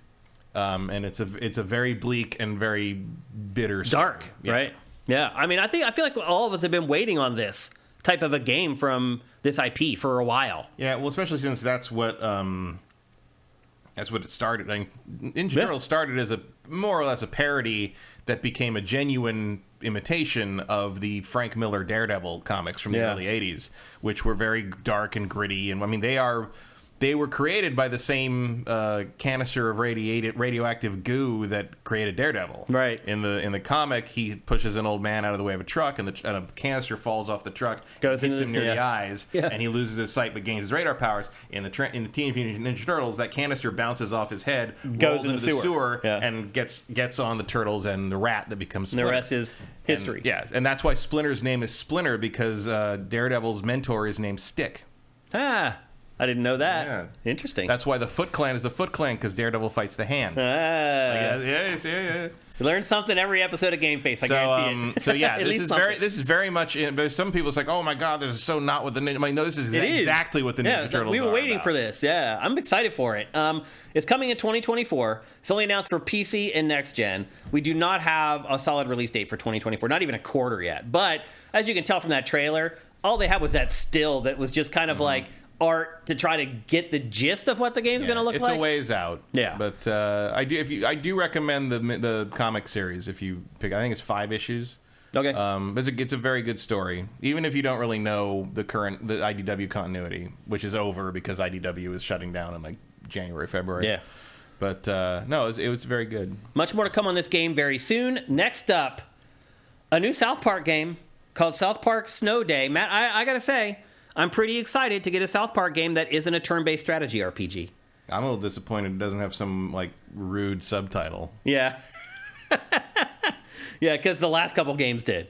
But to me, I'm glad that there's a South Park game coming that's not what we've been getting from, was it THQ that made that was Ubisoft. Ubisoft, that's right.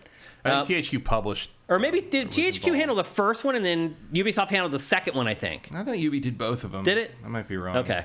But anyway, this is like a cooperative game that you play with friends where you go out into the snow and you have snowball fights, but it's also extremely gory and bloody. I mean, it kind of sounds like the N64 game. A little bit. There were snowball fights. There was snowball fights in that. It seems like a spiritual successor to the N64 South Park game.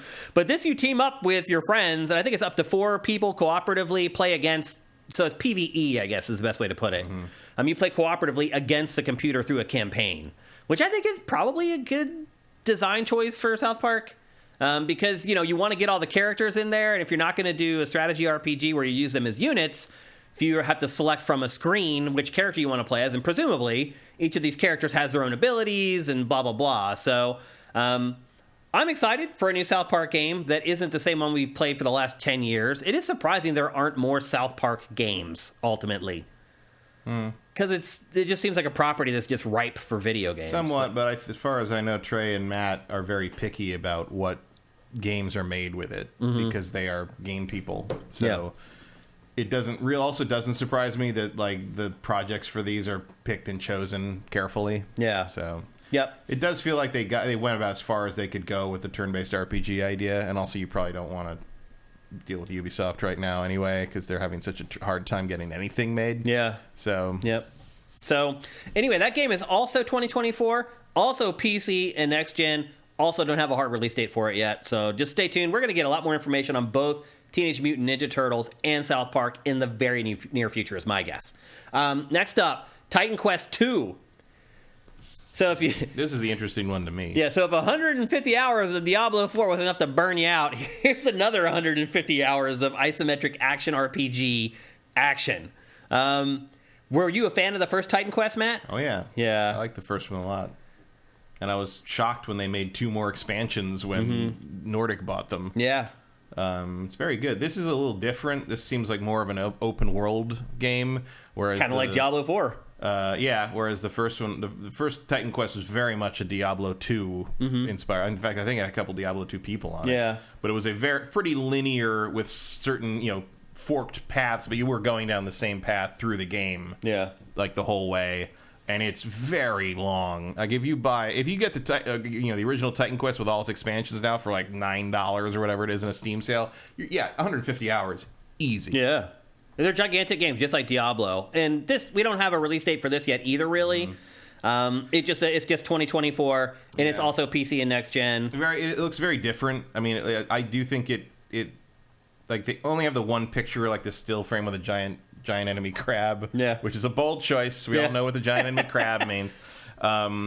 Presumably you will flip it over to strike its weak point for massive damage. But it does look a little generic in comparison to the art style of the first one. I think it lost something. It looks a little more like it looks like just sort of another Grim Dawn Path of Exile sort of clone.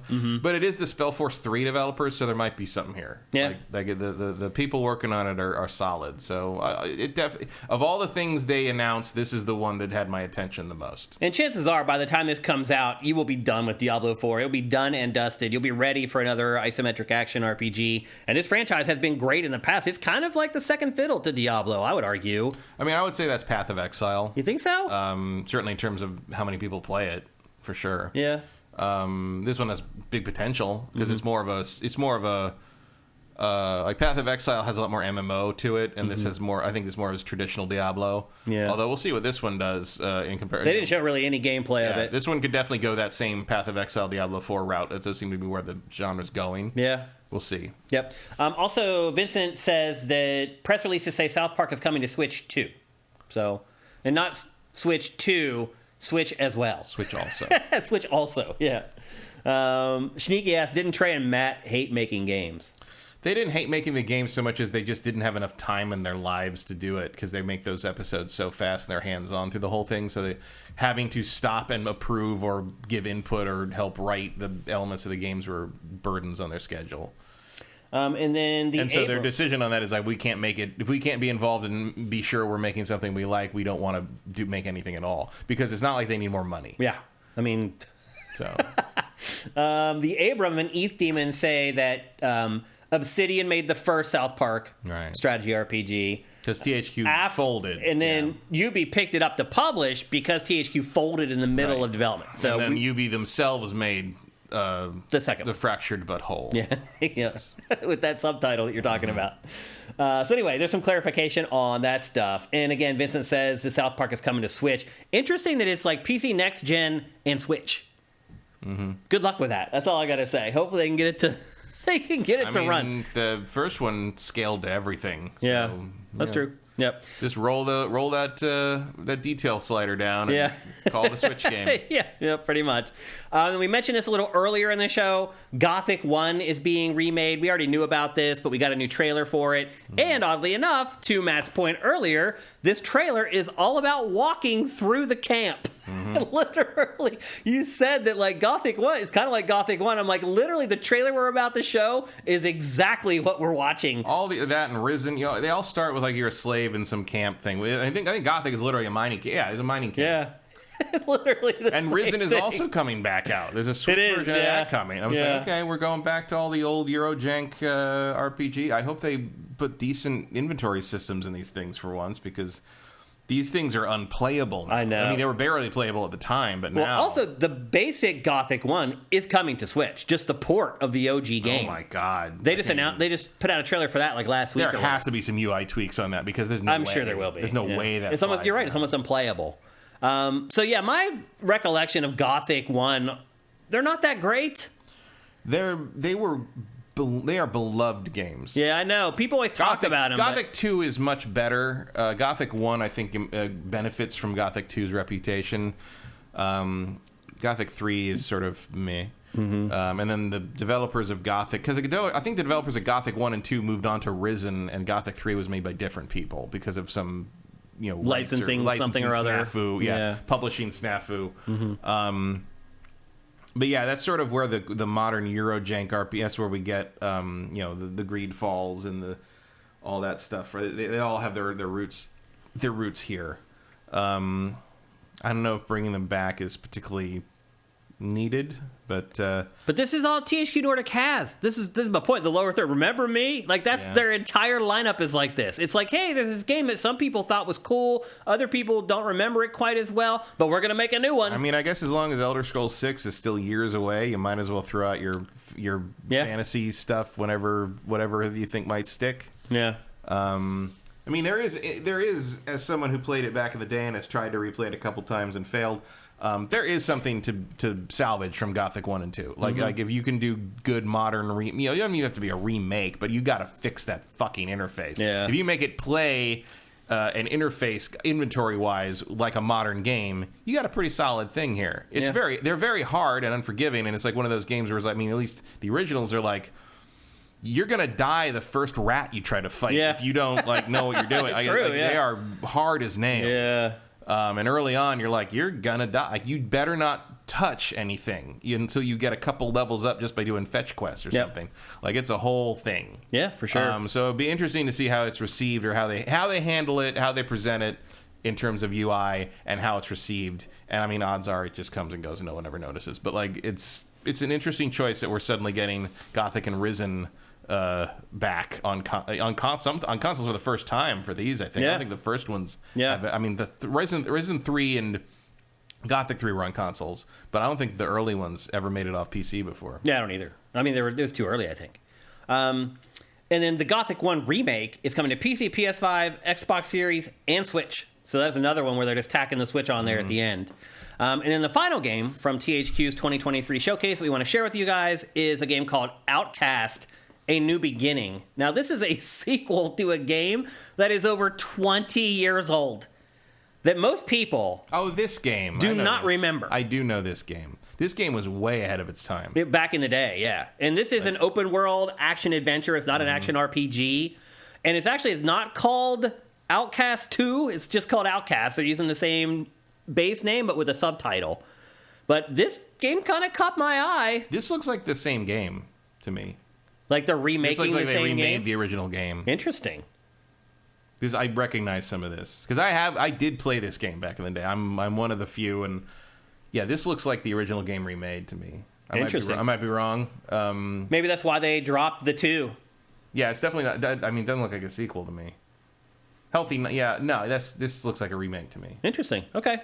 But Vincent says it was called Outcast 2 originally. Yeah, it was. I don't know. Yeah. Maybe they reverted or something, because that's the same guy, and I don't know if you could swim in the original. It's definitely the same world. It looks pretty damn good, though. No, yeah, it definitely looks way better than the original. There is a remaster of the original available on the modern consoles and PC.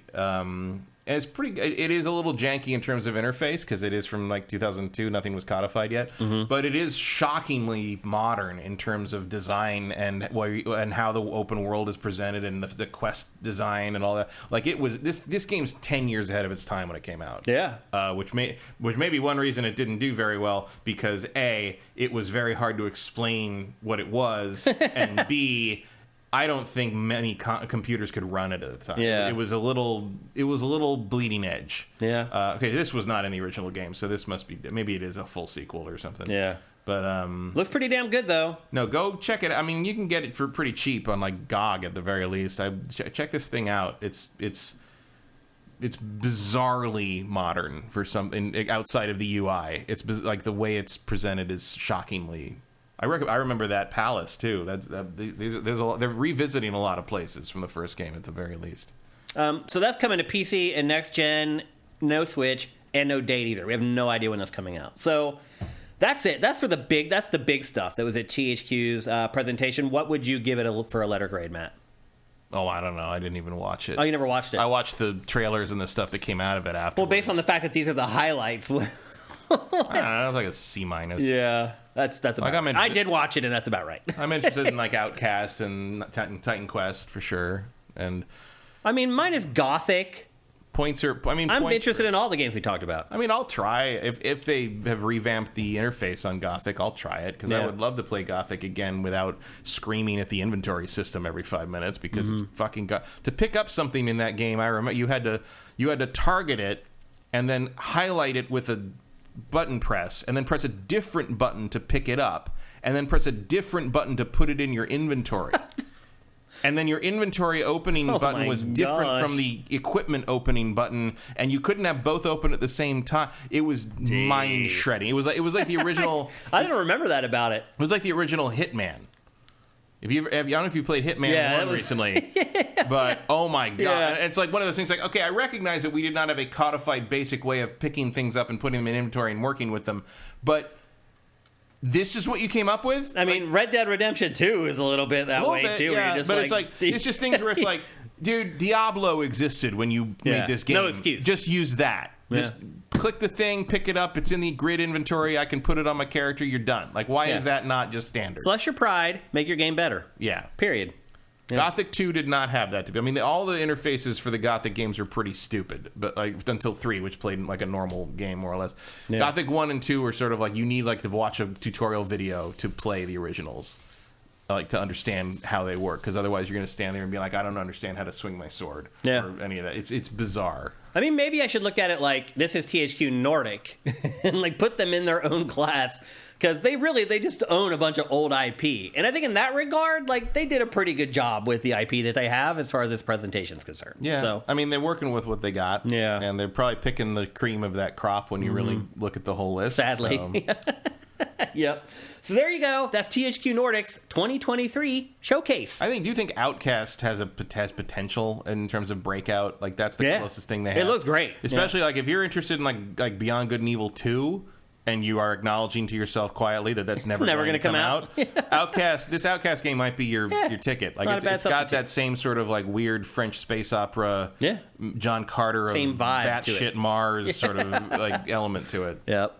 So there you go. That's THQ's 2023 showcase. Next up, we're going to talk about a game that was difficult to play this week. Both Matt and I got review code of the Texas Chainsaw Massacre. The game. The game, right, actually. And it was hard to play because you only had journalists on playing. And Matt, you said that you tried to join and you sat through a bunch of lobbies and never got to play. I sat through a bunch of lobbies, like an hour, didn't get anything. And then I tried again last night, still nothing. Although... every time I've been on, it's been the same 2 other people. Really? Like one CBF something, and like I can't remember. Maybe it was like Cybertron or something. Yeah. Cyber something. And then like the other guy was like Big Chief Steve or something like that, or Big Prince Steve or something like that.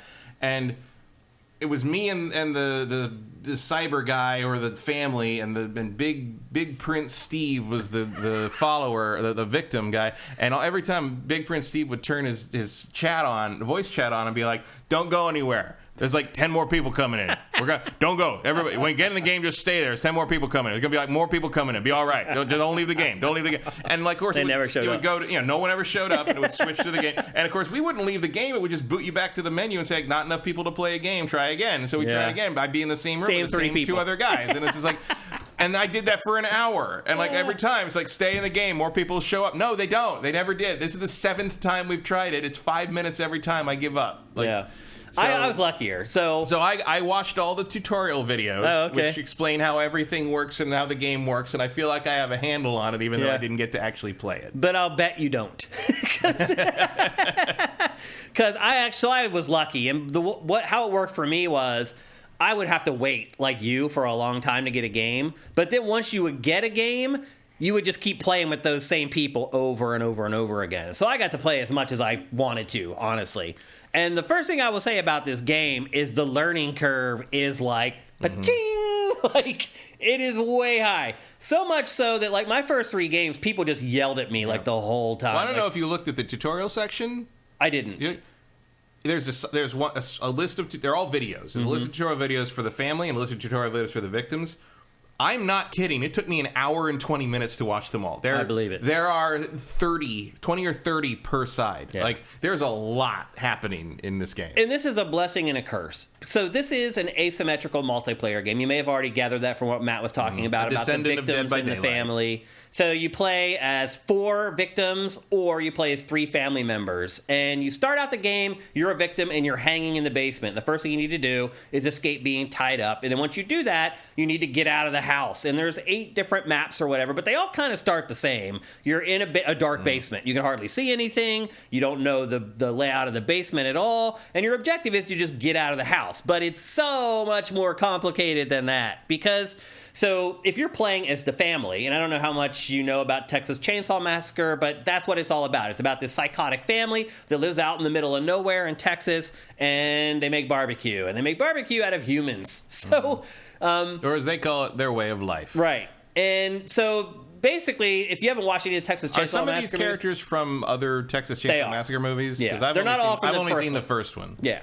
In the first one, you have Leatherface. You have the dad, who's like Grandpa. the smart one. Or the he's cook, like the coordinator. He's called the cook in this. One, yeah. You have Grandpa, and then you have, is the hitchhiker in the first one?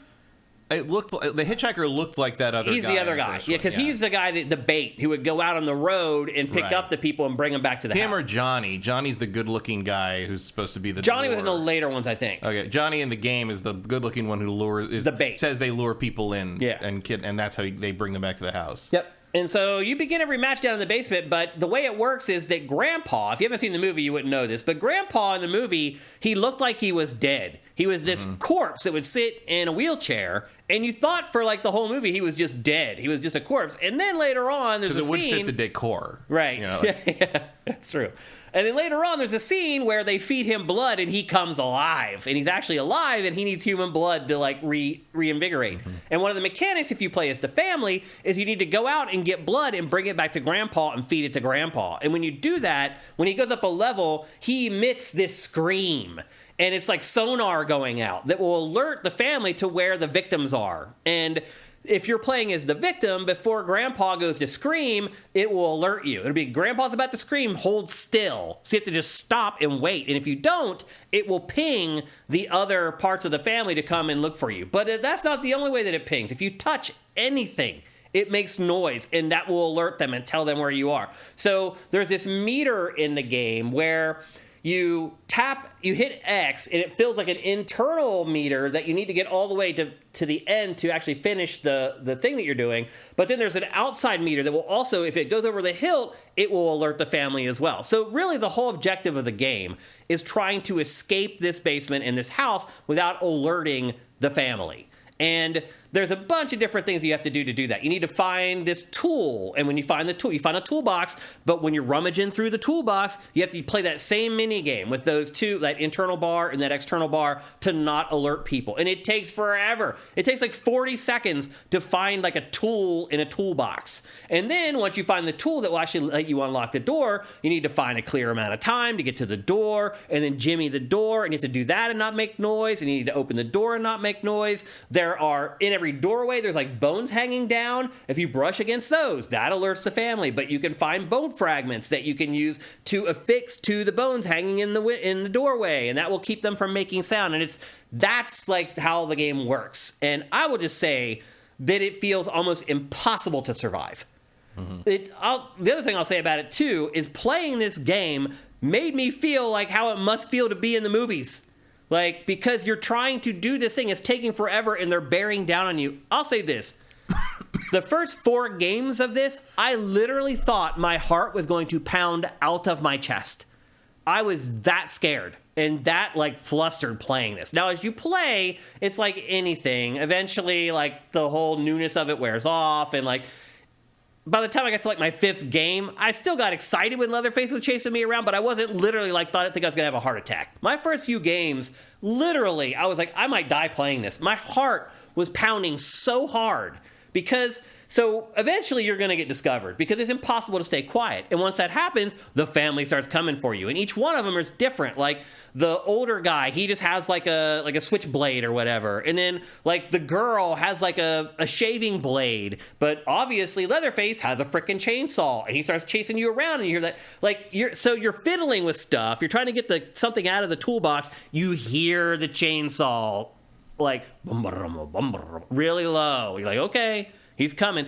You keep fiddling with it. It gets louder and louder and louder until it's like, whoa, wah, and you turn around and right there, and you just run.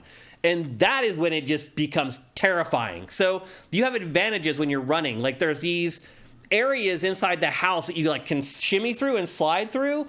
And if you do that, you can do that faster than the family because they're insane. And they can't figure out simple shit like how to shimmy through a freaking wall. A couple of them can do it. They do it, but it takes them a while because they're literally Leatherface can't get through that stuff. He can bust it down. He just saw through it. So Leatherface, every match has to have Leatherface. You can't start a match until someone chooses Leatherface because he's the only one in the family who can bust down barriers and like cut through doors. Otherwise, like the rest of the family wouldn't be able to get to you if you didn't have Leatherface. So he's a requirement for every match. But these people are insane. Like if you ever watch Texas Chainsaw Massacre, like they're so crazy, like they can't run in a straight line. Like they run zigzag, like they're insane. And you use that to your advantage in this game. They can't shimmy through walls as fast as you can. They can't climb over stuff because they have to stop and think about it before they can do it. And so you use that to your advantage to try to get away. And then you go and hide. You hide in the shadows. You hide in lockers. There's meat coolers that you hide in. And it's terrifying. Like, you get away from Leatherface, you can't really hear the chainsaw anymore, so you hide. But chances are you ran through a doorway right before you hid, and so he got that ping, and he knows roughly where you are. And so you're hiding in this locker, and there's always little slots that you can look out through, and you just see Leatherface running back and forth. Like, let's get the B-roll going, because there's... I was going to say, is there going to be B-roll? Yeah, there's awesome B-roll for this. And it's terrifying. And as you're sitting in a locker or in a meat cooler or whatever, looking out through the slats, like your heart rate increases. I never managed to hide from Leatherface successfully. He eventually always found me. And when that happens, you have an option where you can burst out of where you're hiding and you get like a few step advantage on Leatherface and you can kind of get away from him again, but the cycle repeats and inevitably you need to get out of there. So once you've alerted the family, like I was saying earlier, getting out of there feels almost impossible. Like there are people, so I was starting playing, but there were people who were already like level 10, level 15, level 20 or whatever, who had been playing it for a long time. So a lot of times I would die and then I would start watching the other people play. And even the people who had been playing for like, it looked like a week or 2 weeks, couldn't escape. Like there was one time where like this, and you'll see it here in the B-roll, this one player gets all the way out to the final gate, unlocks the final gate, and just isn't fast enough to run away and dies. Like, yeah, it's funny because like in the tutorial videos, there's a thing where it's telling you as a family all the ways you need to deal with things and what you need to do and defend grandpa and make sure that, and like at one point it's like, when you first start, it may seem impossible to keep up because there's more survivors, and but just keep at it. And you'll be. I'm like, I have never played one of these games where I felt I was under-equipped as the killers. Yeah, like that was a weird thing. I thought because Friday the 13th was kind of that way too. It was almost impossible to escape. Like you had to do the whole thing with the car and the battery and blah blah blah. And it's like this convoluted, long drawn out process. It's like you can't get away. And Jason could teleport if he got the right ability. Yeah. And look, that's true to theme. Yeah. I mean, it's thematically appropriate. Yeah. He did that. He did that, yeah. I mean, there's no other way to interpret some of the things he does He would in just those appear, movies. Yeah. and so he's teleporting. He had to be. And now there's more than one Right. in this, so it's like, it's got a team of 3 that are all kind of synergizing if they know what they're doing. And they're communicating, and you're communicating too as the victims, by the way. And that's a deal breaker for this game. If you're not communicating through mics, you have no chance. The communicating through mics is what got me like even out of the basement the first time, because they're like, get over here, we're about to open the door, because you need to coordinate stuff. So once you get the tool to unlock the basement door, you want all the victims together to go through that door at the same time, because if you don't go through that door with everybody else, you're dead. Oh, and it should be noted that you are slowly dying the whole time. Yes, so you're bleeding because they've already like tortured you and like sliced you up. And so you're bleeding throughout the entire thing. And that's how the girl dies at the end of this, is she bleeds out and just falls down. So you're constantly bleeding out. You need to find health in the environment as you play it. And you pick up these bottles and you drink them, and it staves off dying from blood loss, basically. And you can literally just fall down and die just from bleeding out in this game. So that's part of the tension that's always there. The tension of like making any noise. The tension once you're discovered. If you leave blood behind, like I think it's one of them, is it Johnny, can track you, like can actually like see your Witcher style, can see like your footprints and the scent you leave behind and stuff. I don't know. I never ever won and got out. We died every single time I played this, and I actually saw, I think somebody said something to the developers and was like, yo, like, nobody can ever survive this. And they're like, you can. Like, they put out a press release today, or a statement today on Twitter or something, like, saying, like, you just got to stick with it. But that's the problem with this game. The learning curve of this game is just insane. And if you're playing with people who have already been playing it, they get very frustrated with you very quickly. And I can understand it. Like, if I'm running around in the basement and I'm just setting off noises everywhere. Whoops. Like, yeah. Oh, that was another survivor. No, that wasn't. That was Sissy? That was Sissy, yeah. Like, this game, like, again, the first handful of games that I played this, I literally thought I was going to have a heart attack playing it. My heart was beating so hard that I could, like, see my... Seriously. Hang on, let me get the... No, this is where I just gave up. That's enough. Because already the other people had escaped the basement, and I was like, I can't survive. And I was just like, just kill me. And so I just let him saw me up. And I needed it for the B-roll. And she runs away. Well, because she needs to go find the other ones. Like, so once they catch me, it's not over. Like, they have to catch the other 3 victims as well. They have to stop all 4 of them from escaping. So I had a great time playing this game, but it's also supremely frustrating. It's like, even once you get outside, it's like, you'll see here, you have to kick this generator for like 40 seconds to kill the generator. And it's like, while you're doing it, it's sending like noise signals to the family to come and get you. So you can watch her, like whoever plays this character, goes and hides in the woods for a while after she unlocks like one of the locks. Like, you have to be very strategic in this game. Like, even when you think, oh, I've got it, I'm home free, if you get too hasty and just try to run out, they'll get you. Because again, like, you don't run faster than the family. They can outrun you. Even if they run in a zigzag, they can still run faster than you. So you need a huge head start. Like, even once you're outside and you're like, okay, I'm past the final gate, you still need a huge head start to make it out to the highway to save yourself. So I don't know. It was very frustrating. It was terrifying and frustrating to me. But again, like, to my point earlier, like, I felt like I was in the movie. Because it's like, in horror movies, it's like everything takes longer than it should. You drop stuff, and like you stumble and you fall down. Like, this game replicates all of that stuff. All of that frustration that you get watching these movies. Like, well, of course you fell down. Well, in this game, you fall down. Like, right there, right on cue with the B-roll. He bled out, and just, he's done. There's nothing you can do. And the crazy part is they still let you, like, massacre them, even though they've bled out already. They still show the cinematic. And this... I mean, I'll say this, as a fan, at least of the first Texas Chainsaw Massacre, this game does the movie justice. Like, it doesn't really pull any punches. It's got, like, the kind of the 70s almost grindhouse presentation. Like, it starts with a narration. Like, it's very authentic. And it's set in 1973, so it's all... The clothing, it all cars, feels right. Yeah, yep. it's in terms of using the license, I don't have any suggestions. Like, Yeah. I think they nailed everything. I mean, the license itself, to your point you're saying earlier, we were talking about, like, who are some of these people? Like, that's the truth. Yeah, the problem is that you're dealing with what I would consider a B-list slasher movie. Like, After the first one. I know Texas Chainsaw Massacre was sort of the first. Yeah. Like, it was, I mean, Halloween codified it, but Texas Chainsaw Massacre was sort of like a big deal in that regard. But it was never really that again.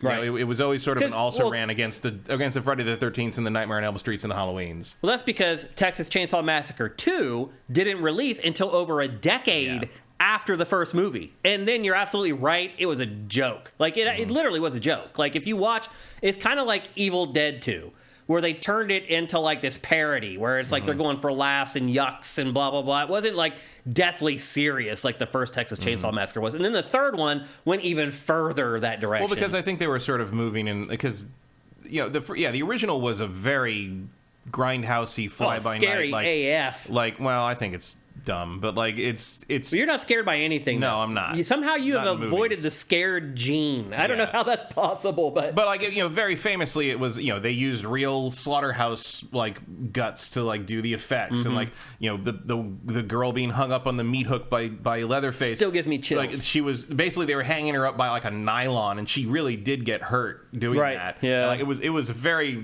like low budget, fly by night, almost indie film horror stuff, and it had that kind of cachet at the time. It was almost like you were going to, you know, I mean, we weren't around for that, but like, you know, my dad would say, like, going to see that, it felt like going to see something that, like, you weren't supposed to see. Right, You know, forbidden. it was a forbidden like, thing. But by the time they made the second one, like, slasher movies were big business, they and they were were a big huge, deal. yeah. And, you know, if you went to see a Friday the 13th movie or something, or a Halloween movie in the theater, you'd see that a lot of the people were laughing. Right. Like, a lot of people really found it entertaining in a funny way or whatever. Yeah. So I can see why you lean into that with Texas 2, in the sense of like, oh, well, if people are entertained by this in that way, let's like lean into that and do that. Because there was also like Return of the Living Dead did that. Yeah. Evil Dead. It was weird for Texas Chainsaw, but this is a very weird, because even the people, it's like either people don't know what you are, or they do remember what you are and they are not expecting that. Yeah. From the, so yeah, Texas 2 is one of the weirdest choices in sequels. Well, the whole thing is set in like alongside an Halloween amusement 3. park, and like it just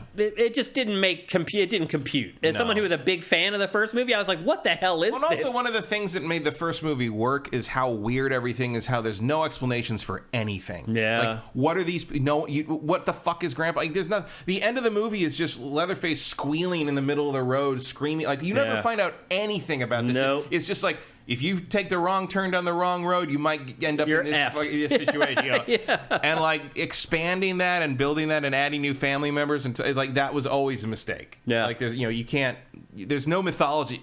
There's no way to expand that quote-unquote mythology without ruining what made the first one so effective. And this is the mini game I was talking about, where you're trying to keep quiet while you're doing stuff, and it takes for flipping ever. And the funny thing is that Leatherface has a similar mini game to run his chainsaw. He does, yeah. So like, because the chainsaw, you have to start the chainsaw up, and then you have to keep the chainsaw revved. Yeah. Otherwise, you can't use it. It shuts against down. someone. Yeah. But you can do like a super like one-hit kill with it if you rev it way up almost till it overheats and attack before it overheats. But if it does overheat, you got to start the whole mini game over. He misses a lot too. Like, that's what made me start to lose a little bit of the tension as I kept playing it, was like realizing that just because he gets right next to me doesn't mean that he's going to kill me. Yeah, you're balancing, from what I could see in the tutorials, you're balancing at least 3 buttons with him making the chainsaw work. You're pressing, I think it's RB to start the chainsaw, and you're hitting X to start it up, and then you have to keep revving it with left trigger, and then you attack with right trigger, and you're still moving him around and trying to target the victim. Yeah. So like,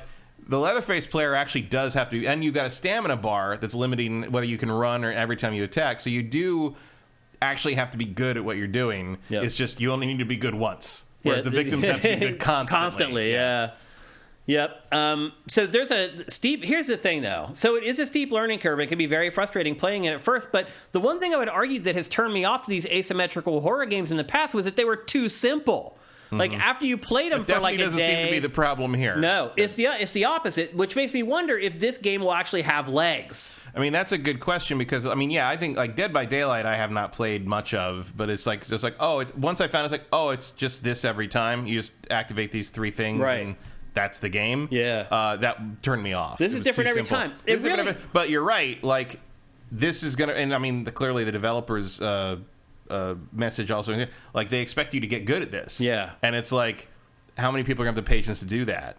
Especially when it scares the living crap out of you. Again, I know you're like Teflon when it comes to horror and being scared, but I have a pretty good constitution, and this scared the living crap out of me, dude. Like, literally, my heart, I thought was going to explode out of my chest. I could see my shirt moving. I looked down, and my shirt was moving from my heart pounding. Like, that's how terrifying moments of this game are. In situations like this, especially games like this, I'd just be irritated. No, really? Because Leatherface isn't scary to me in this game because he's some asshole playing on some Xbox somewhere. I'm just like, oh, fuck you. So you don't just suspend like disbelief anymore. I don't know what point in your life it came to where you couldn't do that anymore, but I don't want to be that way. I like getting scared, like playing stuff like this. Like, that's why I play it. Like, if it didn't do that, I probably wouldn't play it at all. Like...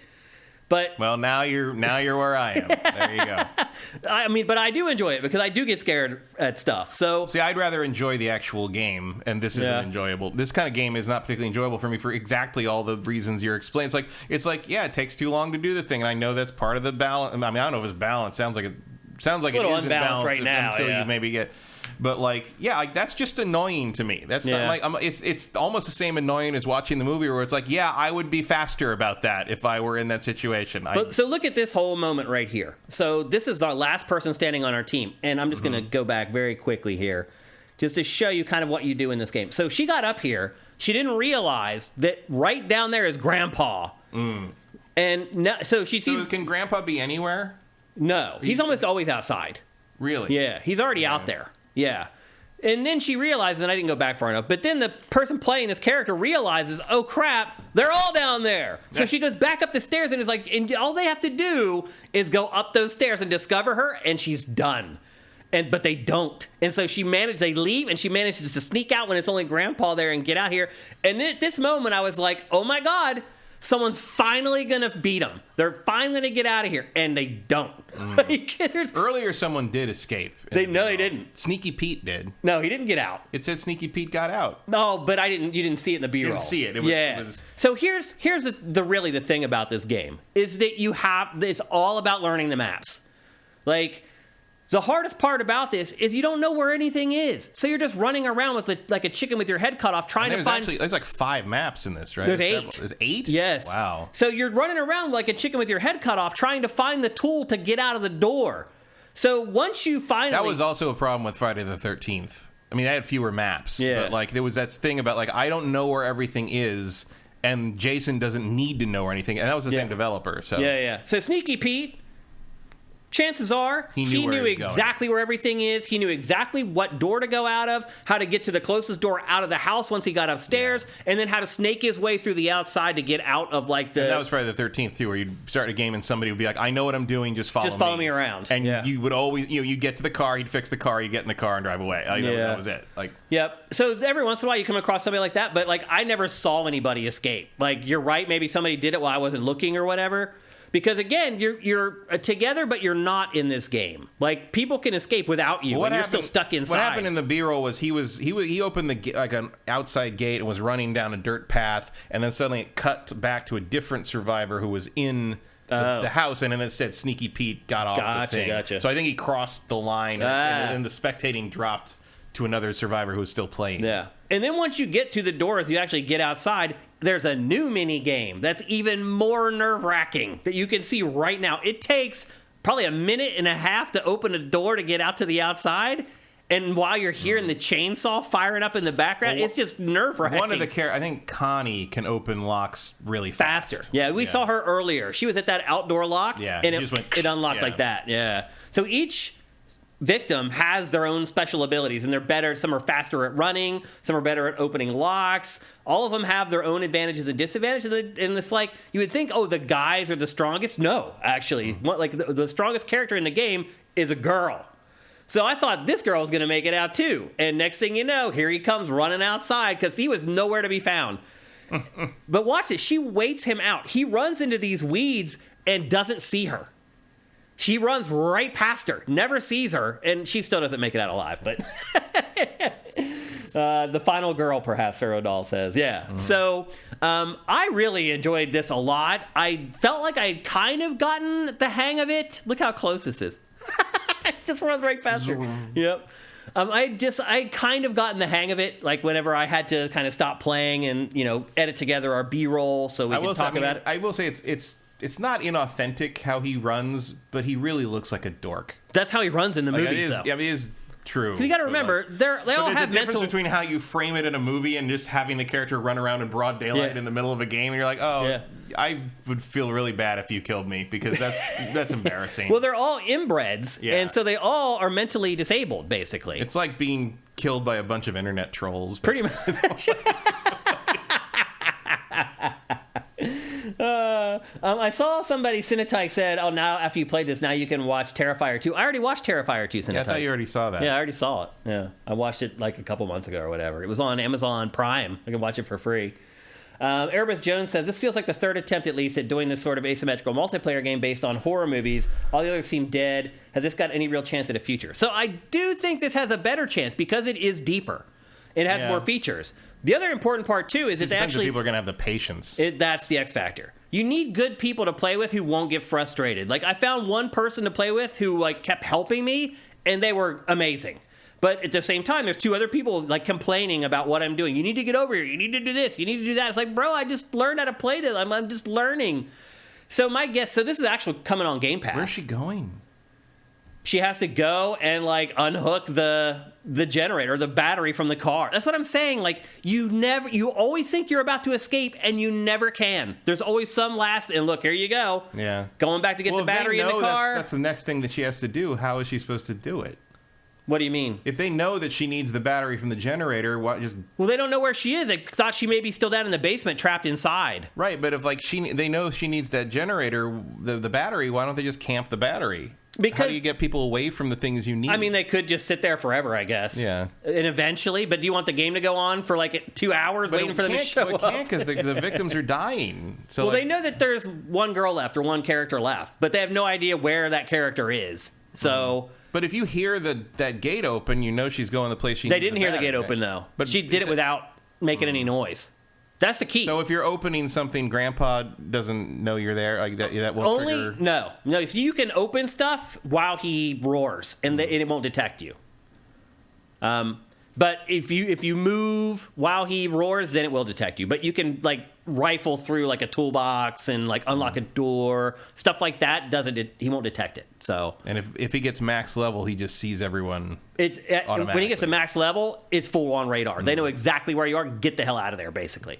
And as you play this, as you're seeing right now in the B-roll, you level up your victims and you get like perks and new abilities that help even more. Again, when I was playing this, I was lower level than everybody else, so they had a lot of this stuff. Like you do have a special ability you use with R1 on an Xbox controller, and they're on cooldowns or whatever, but like each character has their own special ability, and like some of them give you radar so you can see where the family is, blah, blah, blah.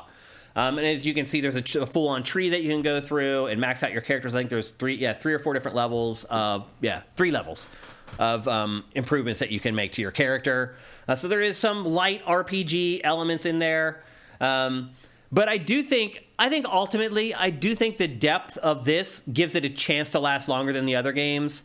And the other thing, too, is that they announced today as well that they have secured the license for this for perpetuity. So it's not going to be another Friday the 13th, because this is from the same studio. Yeah, I would imagine that if I was them, I would do that first. Because they got burned on Friday the 13th. And part of that is because the Friday the 13th license is a giant clusterfuck. It is. It's. I mean, there's documentaries about how fucked up the license holding is for the Friday the 13th stuff. Yeah. I'll tell you the thing that the type of game of this that I would be most interested in would be Nightmare on Elm Street. Because the dream stuff lets you be way weirder and more creative. True. Which was always my favorite of the horror franchises in the 80s. Yeah. Because it had more creativity on display. You could do anything you wanted. Yeah. If you can go into dreams, you can do whatever the hell you want. It freed up the effects people to come up with the craziest stuff they could think of. Like, it was always something interesting to see, even if the story was sort of the same every time. Mm-hmm.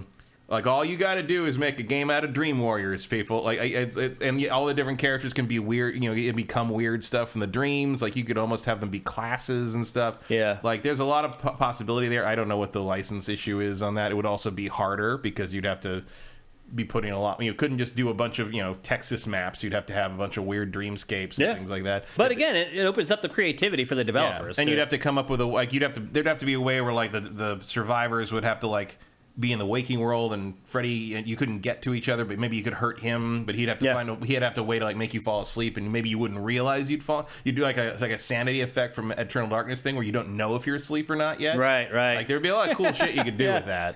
I will say, I think this is the best one of them all so far. And again, there is a steep learning curve, but again, it's going to be on Game Pass day one. And I think that's... I just wish it had... honestly, I just wish it had a better license, because I feel like that's the biggest hurdle is I don't think a lot of people care about Texas Chainsaw Massacre. I mean, let's be honest, Matt. Most people only know Leatherface. Yeah. That's it. They don't know even the other characters from the OG Texas Chainsaw. Yeah. Like, I mean, I don't even know. I mean, obviously they have names in this. I don't know if they already had names or if those are names in the fandom, or if I think they're mostly names from fandom. Yeah. Which is kind of cool. Yeah. But I did enjoy this game. It scared the living bejesus out of me. It scared me more than Terrifier 2, I'll tell you that much. Like, Terrifier 2 I didn't find scary. I just found it disgusting. This is scary. And again, it is coming to Game Pass on day one. I think it's going to be there today, maybe, actually. I think the game comes out today. And I think it's maybe on Game Pass right now. That could be, yeah. Yeah. So I think the release date I saw on Wikipedia, I think was the 18th, but I think it's early on Game Pass. Well, the embargo was today, so we're not breaking embargo talking about this. But if it does come out on Friday, give it a go. Like, I would even recommend buying this at like $20, particularly if you're a horror fan and you know a little bit something about Texas Chainsaw. There's no way this is $20 though. You don't think so? No, not with a license. I'd say this has to be $40. Maybe. I wouldn't pay that much for it. Even though this is the most robust of these games. I'll make sure, but like I would be stunned if this was... That's what I would pay for it. I'd pay $25 for it. I'd pay $20 if you don't really care about Texas Chainsaw Massacre. I'd pay $25 if you're a big Texas Chainsaw Massacre fan, which I personally am. I did watch all the movies. In fact, I just watched the latest one. It's $40. $40. That's too much. $35.99, 10% off on Steam. Mm-hmm. But yeah. Yeah. Coming August 18th on Steam.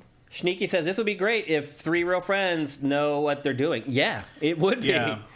It's terrifying. Like, you would see who your friends really are playing this game. I'll put it to you that way. When the pressure's on, that's when you figure out who people really are. And this game puts the pressure on at all times. Like, there were times too where like you get down to the last person and that person is just losing their mind and they're on their mic just going, oh my God. Like, it's just crazy. Like, I had a good time playing it. If you enjoy being scared, which I do, I had a lot of fun with it. And a lot of you can just try it for free on Game Pass if you want to. And I think also, Matt, if you are making a game like this, it is almost a necessity to put it on Game Pass. Yeah, you want people to try this for free. That is your ticket to a successful game if this is the type of game that you're making. You should try everything you can to get it on Game Pass. They've done that. And I do think your mileage will vary. I think that kind of stuff and all those like PvE, like Alien games and things like that, those are important. Yep. That's an important way to do it. Yeah. And your mileage will vary with this a little bit. Like, if you're terrified of scary movies, this might kill you. I'm just saying. But if you can handle scary movies, it's still very intense. And I think a lot of your enjoyment is going to depend on how much you can kind of let yourself go and like just fall into the role of playing this game. I think one of the other downsides of it, not just getting good at it, but like it looks to me like there's so much you have to do and all the work you have to put in to try to get out that I can imagine like getting killed at the end of it is going to be really irritating because you've already worked so hard to get where you got to and then have it all go out the window just because Leatherface happened to be able to see you once and hit you with his chainsaw. It's like, man, fuck you. There is a little bit of that in this game. There's something to be said for Dead by Daylight being so simple because at least when you lose, it doesn't feel like you worked all day to make it for happen. Nothing. You know, yeah. It's like, okay, well, that's done. Let's try it again. Like that's what I was getting at, though, when I said, like, playing this game, it feels like what it would be like to be in this situation. Just, like, so frustrating, so hopeless. Mm-hmm. That's the feeling that this game imparted on me. It sounds like you should be playing the family, then. Right. Yeah.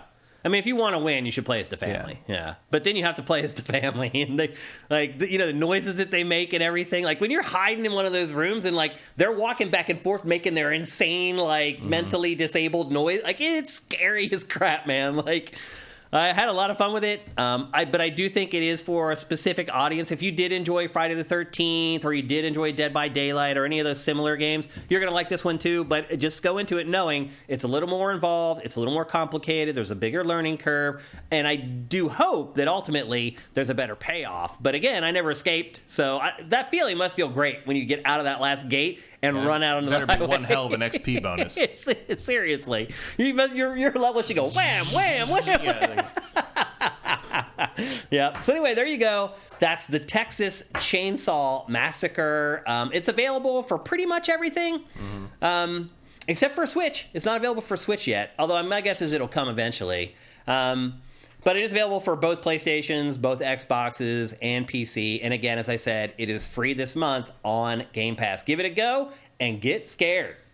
All right, next up, we're going to go back to Baldur's Gate. Have you got there yet, Matt? What? To Baldur's Gate No. in the game? Me either. No. I'm still in what the devs say, the tutorial. Act 1, the 50-hour tutorial. Yep. So I have continued to play Baldur's Gate 3 in the midst of all this other stuff that I've played this week. I have added probably an extra 10, 11 hours onto it or something like that. It's so nice to be able to play this on the couch. I probably played like 4 or 5 more hours than the night of the show last week. The other thing that I discovered, too, that's really annoying playing this, at least for me playing it with a controller, the map gets borked playing it with a controller. If you go to the map, it's just a black screen. It'll show, Really? Yep, it'll show your icon, it'll show all the waypoints, but everything else is gone. It's just black. I haven't had that. That's annoying. I haven't had that happen. Have you played with a controller? Yeah. Oh, you have? Not a lot, but sometimes I'll switch the controller if I'm not in a fight for a long time. I just want to run around. Have you checked the map with a controller? Oh yeah, because I'm trying to figure out where I'm going. So I'm trying to figure out if like this is just an anomaly for me, or if it's it like might just be your drivers or your card or a something. Steam Link problem, maybe. That could be. I don't know. Well, you wouldn't think. I'm not using Steam Link, so I don't know. But Yeah. I haven't had any problems with stuff like that. I have, and sometimes I will go back to my PC and like switch over to PC very quickly to look at the map, and then go back out to the living room and continue playing on Steam Link with the controller. But I've played another 10... So if you switch with a controller on the main computer, you can still see the map, and it's just not there on the Steam Link. No, the other room? no. I've never tried it with a controller in the PC. I go back and I just switch back to PC mode very quickly. Because it makes me wonder if it's some like calibration thing with the controller where it's instantly swishing you down to the corner of the map that you haven't uncovered, so it's all black because you're not No, centered on your character. It's not, because I can see my character's icon and I can see the waypoints, Weird. like the mission objectives. Yeah, So I have not had that happen. it's annoying. That's one drawback for me that's been playing it. But I've played another 10 or 15 hours, and I'll say this, Matt, your complaints about the dice, as time has gone on, I don't know if they did this in a patch or whatever, it feels like I win almost every roll. Last night I was playing, and I chose like some like coercion thing and a dialogue option, and I'm a paladin, so my chances along with like half the other people playing it. right, apparently everyone's a paladin. I was surprised to hear that. But anyway, I'm a paladin. I was like, there's no way I'm going to be able to do this. And sure enough, when the dice roll came up, I needed a 20. And I had a +2 and a -1, so a +1 overall, and I rolled a 20. And then put the +1, got the 21. Oh, that doesn't even matter. 20's a 20's right, a all I needed was success, no 20. matter But I made the 20 roll. is always a success. A 1 is always a failure. So after our conversation last week, I started like subconsciously keeping a rough count. And it seems to me like 80% of the time you win the roll. Like, it seems very generous. So as time has gone on, like, I haven't really found that I find the conversation rolls more generous than the combat rolls. I'd probably agree with that, actually. Yeah, that seems about right. But I haven't found it to be as annoying. Like you, I did find it annoying at first. I'm like, why should I ever not be able to do this? I get it's D&D, but shouldn't this be happening under the hood? Like, do I need to see the dice roll exactly? Like, because other games do it, but it's just an algorithm that's running. It's more that, like, there are things you have to roll the D20 for in this game that, like, no DM would make you do. Yeah. Like, it's just, I can see that. You do it for the big important stuff. You don't do it for, like, you're just talking to somebody about swords or something. Yeah. It's like especially if your character is proficient or knows that stuff, like, you just let that happen. Yeah. It's fiddly. It's rules lawyery, and I don't like it. So yeah, it's not horrible. It's just like 10% too random for me. Yeah. And I can obviously mitigate that with mods and stuff on PC. Just get rid of it altogether. I worry about PS5. The biggest, and it's not like it's unplayable otherwise. You just got to be ready to save and load a lot, or live with the consequences of randomness and have it not bother you, which plenty of people seem to be able to do, judging by how much everybody likes this game. Yeah. But for PS5, I think the core of the PS5 being able to recommend it for me is how fast it's going to load. How fast can you load a save on the PS5? That's the other thing I should have mentioned about the key. Texas Chainsaw Massacre. The loads in that are really long. It's like, why? It does take a while, even just to get into the lobby. Yeah, I don't know why. But anyway, so I played an extra 10, 11 hours-ish, something like that. And I got to this section where you invade this goblin outpost or whatever, and there's 3 goblin leaders that you need to kill. I've done that, yeah. And I was just blown away by that whole scenario. How you can just approach it any way that you want. You can kill them in any order you want, and it affects how each one of them, how everything then plays out like afterwards. Like that's what I was talking about with like last week, where I was like, I couldn't figure out how to get through that one character, so I had to kill her before she had time to. That was one of the leaders. Oh, okay. So that was how I started that, and then I talked with Druid, and he's like, "Oh, you need to kill all 3 of these people." I'm like, "Well, I'm 1 down." Yeah, like, they're not easy, man. No, like a couple of them are very, and like one of them like almost doesn't want to fight you. It's just like sort of cult leadery and doesn't. Well, so here's the thing. Like, this is where I started understanding the depth of this game. So I'm not going to spoil which one, but I went to fight one of the goblin leaders, and the first time, like, we go into a private room, and you go to attack her, and she calls in like the army, and I don't even know. I don't know. Did you make it through that?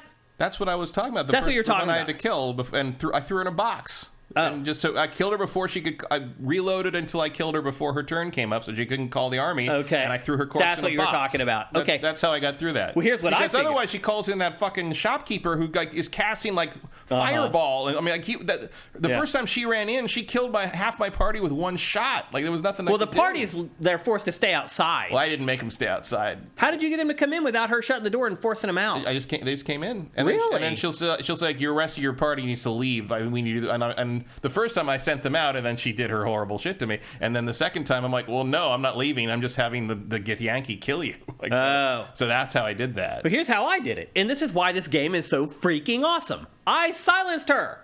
Oh, it's And she went to call for the backup, and then no one came, and I just killed her ass. There you go. I didn't have a silence because I didn't have my wizard with me. Oh, well, so then one of the other leaders, it's like you have this fight on this like bridge or whatever. I get my ass kicked left and right, and then I realize just walk right up next to her and use the push ability. Push her off the bridge. I just pushed her off the bridge. Like, this game is insane. There's also Matt. like in the it is insane. In the third one, I didn't recognize this until after I won the fight. But he's in between 2 giant statues, and you can push those statues over onto him. Here's how I beat him. I picked up a pot and took it over and sat it next to him before I initiated the conversation. We do the conversation. Putting this I start the no fight. reason. Yep, I shoot the pot. It took like 80% of his health. Like, this game is incredible. So last week I remember I was like, yeah, I can probably maybe get it to the high 8. Like, I understand now where these high review scores are coming from, because this game really does stuff that no other game does.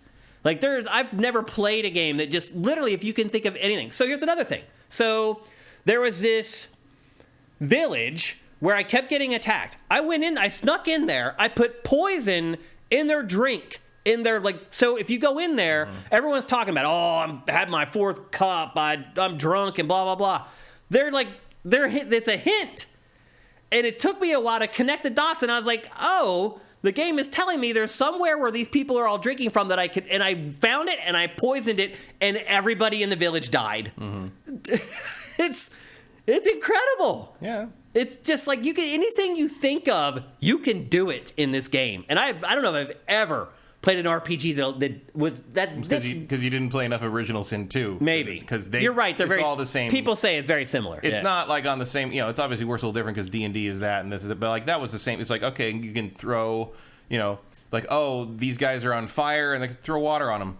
They can't do anything now. Yeah. Or like throw water on yourselves. You're immune to fire damage now. Yeah. So the flaming demons can't do anything to you, and now you got water on your weapon, so you're doing double damage to them. It's that kind of thing. It's amazing, man. It really is. And I did not play Divinity but again, that much. there's problems where, like, I'm like, okay, I recognize that this statue, I could do that. I could knock this over onto this party, the goblins that are having a party, and that'll kill a bunch of them before I can, and I might be able to get out in time. But of course, now you got to roll a die to see if you push the thing right, and see, oh no, you push it. Now everybody knows you're trying to. Now you're gonna fight. No, it's a reload. It's like It's like, the randomness is what like sinks a lot of it for me. But I was like, that's what I mean when I continually say that this is a huge achievement in game design and the freedom and the scope and the breadth of everything you can do.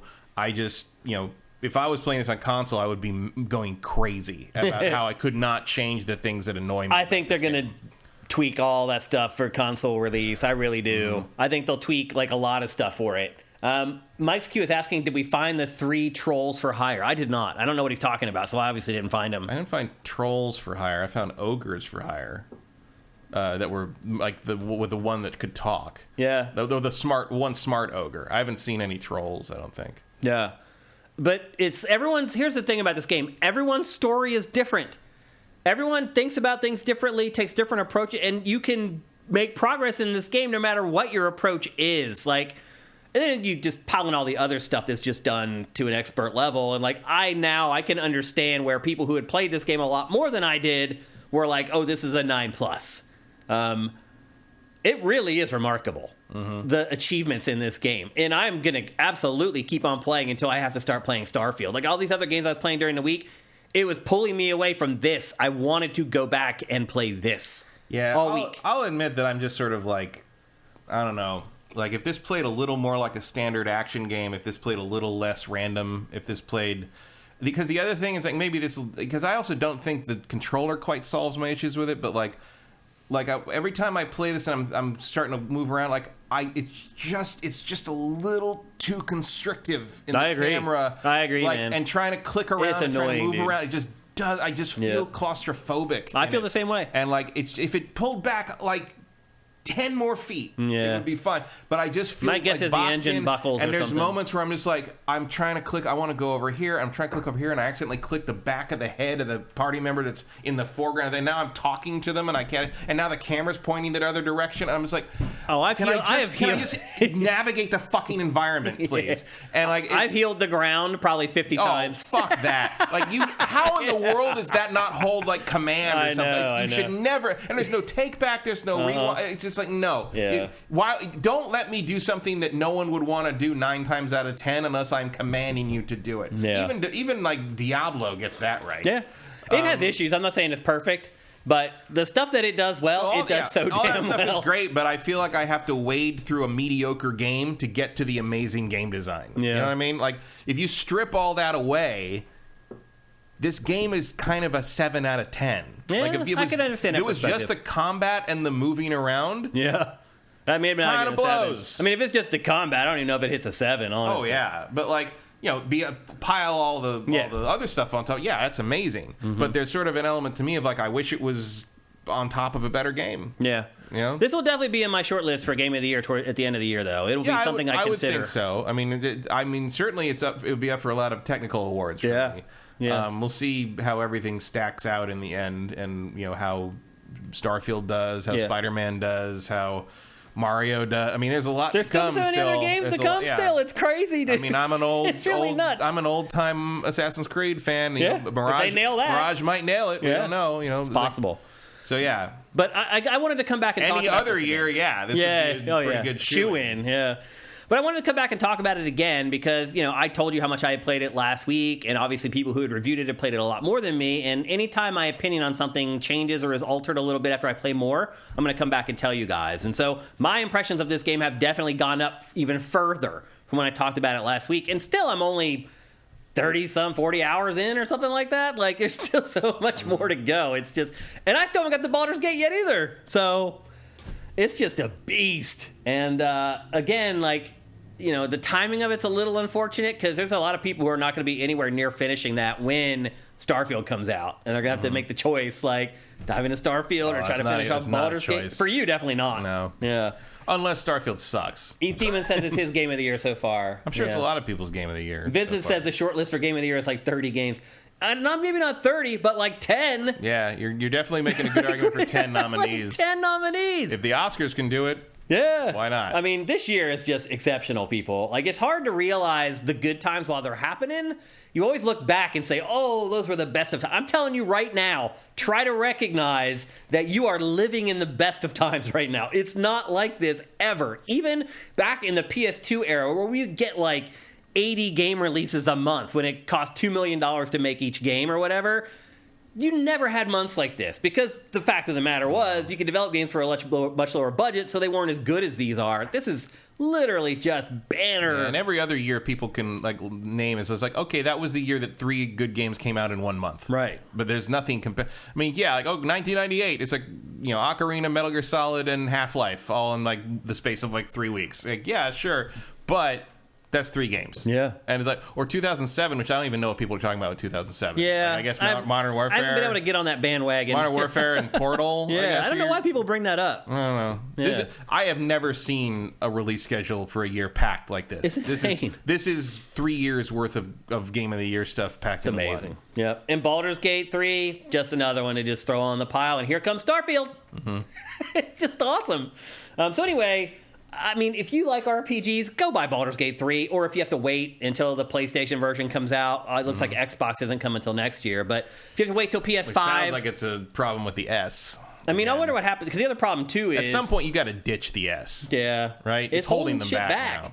It's not just holding, like, Xbox games back. It's holding all games back. Developers have started talking about it. Like, the S is, like...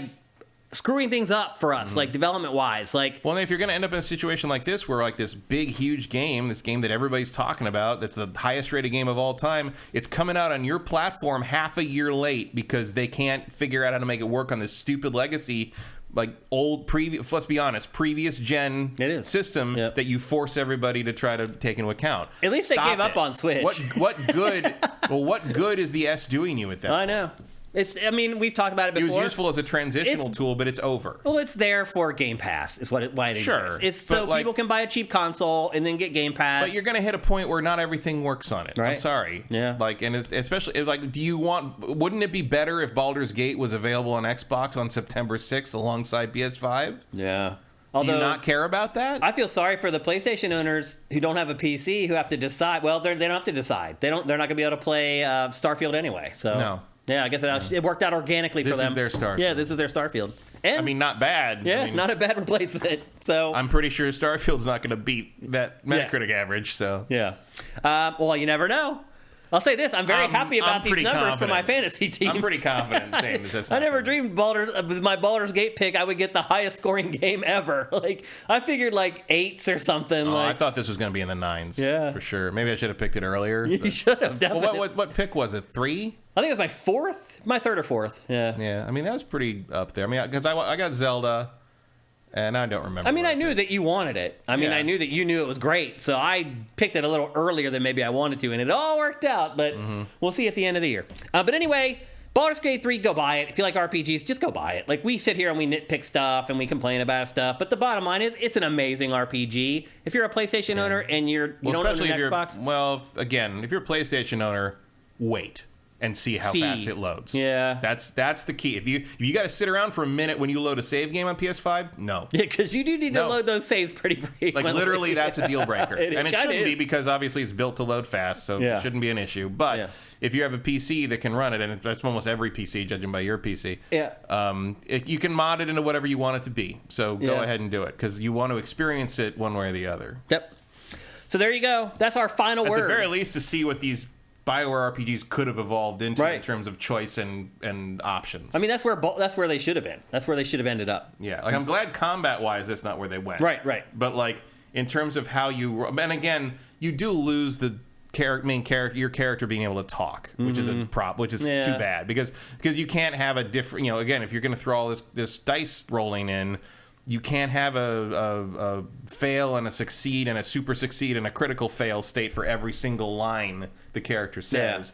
But, like, you are losing a little bit of character to your character. Because, everybody knows their shepherd. My character, every time they show him, he just looks pissed off. He's just the facial expressions do make up for some of it because it is very good. But, like, there is no sense of self that, like, Shepard has in comparison. Yeah, you lose it. So that is something you lose. And I honestly, I generally would side with the Shepard idea more than the text thing. I don't find the text thing very compelling. But, like, there's something here that's, like, not like anything. It's a glimpse into a timeline where CRPG is developed in a very different direction. Yeah, I'm glad we got it. So go pick it up if you like RPGs. You won't regret it. Next up, we're going to talk about QuakeCon. But when we talk about QuakeCon, we're really only talking about one thing because nothing happened at QuakeCon. Erebus Jones says, not speaking has never hurt Link. A, disagree. Yeah, I do disagree with that. B, Link is not a character in a choice-driven RPG. Right. He is a useless side character in a very generic and almost bare-bones fantasy story that's told the same way every time they make the game. The point of Link is not to talk. Well, there's no story. What would he even say? He's such a non-entity in the story that in the new one, they literally shunt Zelda into another time period so they don't have to worry about him anymore. That's true. Yeah. Anyway, we're moving on. We're talking about QuakeCon 2023, which they finally had in person again. There really were no big stories coming out of QuakeCon. You may have even forgot that it even happened this weekend. If it wasn't for Quake 2, I would not have noticed. Right. John Carmack showed up at QuakeCon. Because he's allowed to now. Because he's no longer being sued by ZeniMax and Bethesda for, like, stealing their technology or whatever. Whew. He finally showed back up and, like, people celebrated, and that was the biggest story from QuakeCon. The Quake fans never had a problem with him. Right. And that was really kind of the biggest story coming out of QuakeCon, other than we got is it a remaster or? I'd call it a remaster. Yeah. It's got other content mixed in. It's got new options. It has new items. It has new ways it has modern conveniences. Some.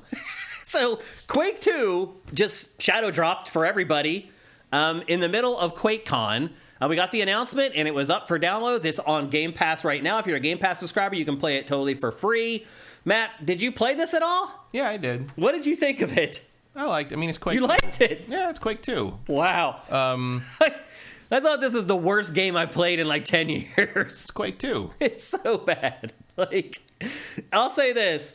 It really shows you how far shooters have come. A lot of people say shooters never change. They stay the same. They're stagnant. Oh, no. Play this, and you'll see the evolution of this over. This launched in, 97? Is that right? That sounds about right. Yeah, roughly. Yeah, about that. So it's like 26 years old. The genre has definitely evolved in many ways. They were inventing for the better. At this point. This is the second Quake game. Yeah. The Quake was the first real 3D engine shooter. Mm-hmm. So you basically had this, and eventually Quake 3 would come out and go up against Unreal tournament. But this was this and Quake and Unreal were sort of your first big 3D, really pushing the 3D thing. And then the next year, the Voodoo 2 card came out, and then things took off. Is Quake 2 is the weird one of the Quake series because it's a completely different storyline. Mm-hmm. Well, it has nothing to do with any of the other Quakes outside of some characters appearing in Quake 3, which has no story to begin with. It's a whole sci-fi. We're invading this other it has nothing to do with the first Quake. It's a whole standalone thing. And Unreal kind of did that too. Where Unreal is way too long for its own good and is a very story-driven alien planet game. Mm-hmm. This is sort of the same, except it's got that same sort of loosey-goosey, slidey. It's very hard to control with a controller now. The jumping in particular is not very good. Also, there's so many hit scan weapons in this. From the enemies have so many hit scan weapons that you're just like, oh my god, there's no way to dodge any of this. Now, we just played an older shooter, Bolt Gun, that I loved. Mm-hmm. I thought it was amazing. That game actually took modern contrivances and incorporated them in an older style game. Had a blast with it. This is just a disaster. I don't agree with that. I hated playing this game. I didn't like anything about playing. Did you this. never like Quake 2? I did. I played the multiplayer out the ass. I hated that too. playing the multiplayer in this. This feels exactly like Quake 2 to me. Well, yeah. Because it is Quake 2. Well, yeah. It is. But it's like, that's what it is. It was always this. I liked it 26 years ago when things were different, when this was bleeding edge. Right. But like, now it's just shit. It's fine. It's shit, It's dude. Quake 2. It's so bad. So you try to go for headshots in this, but you can't because they all duck. So what you do instead... Also, headshots don't matter. They don't matter. It's just 2 shots and they fall. These guys it doesn't fall matter. over. So you end up aiming at their knees the whole time because you know they're going to bend down as soon as you... It's just... It's so bad. Well, if you're really shooting somebody, you're aiming for center mass. You're not going for a headshot. And like it says that there's an aim assist in this. I couldn't feel one like at all. Could you? Not really. Yeah. I mean, I'm sure there is. It says in the options you can turn it off. I'm like, dude, this is the most fragile freaking aim assist. This thing was never meant to be played with a controller. Like, I didn't try it on PC. I didn't try it on a mouse. I played it on Xbox. I played it on Game on a controller. Yeah. And it was fun. Especially for like Game Pass free download. Fine. Am I going to finish it? No. The game is so hard.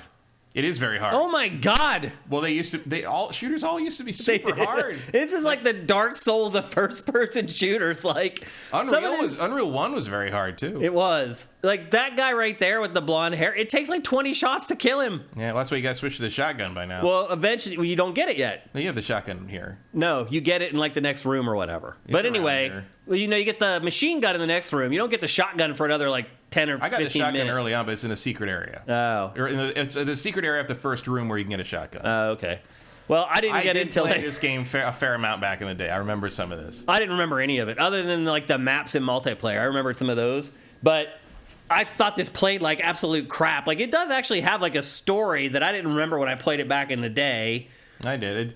It's like weirdly it's like weirdly focused on it. Like, it's very story driven in a way that you're like, that's so weird. It's like, especially, I mean, it's not that like there's anything wrong with a story driven FPS because like Unreal did the same thing, but it's like, it's so weird that that's the direction they went after the first Quake, because that first Quake was the story was an excuse to go blow stuff up. Yeah. And in this, it's like there's a war going on, and you're here to do this, and you're like a particular character. Well, you're Bitterman. You're Bitterman. Yeah. Who does, the only thing I know about Bitterman is when you highlight him when you're selecting your fighter in Quake 3, it goes Bitterman. Yeah. Like, that's it. That's the only thing I know about Bitterman. Well, basically, what you're doing is you're trying to stop the Strogg from invading Earth before the invasion starts. Yeah. So you're attacking their base, but of course your ship goes down before you get there, and you have to try to gather together the other space marines. Like, you're all in like the little drop pods, like ODST, and like some guy like flies past you and damages your pod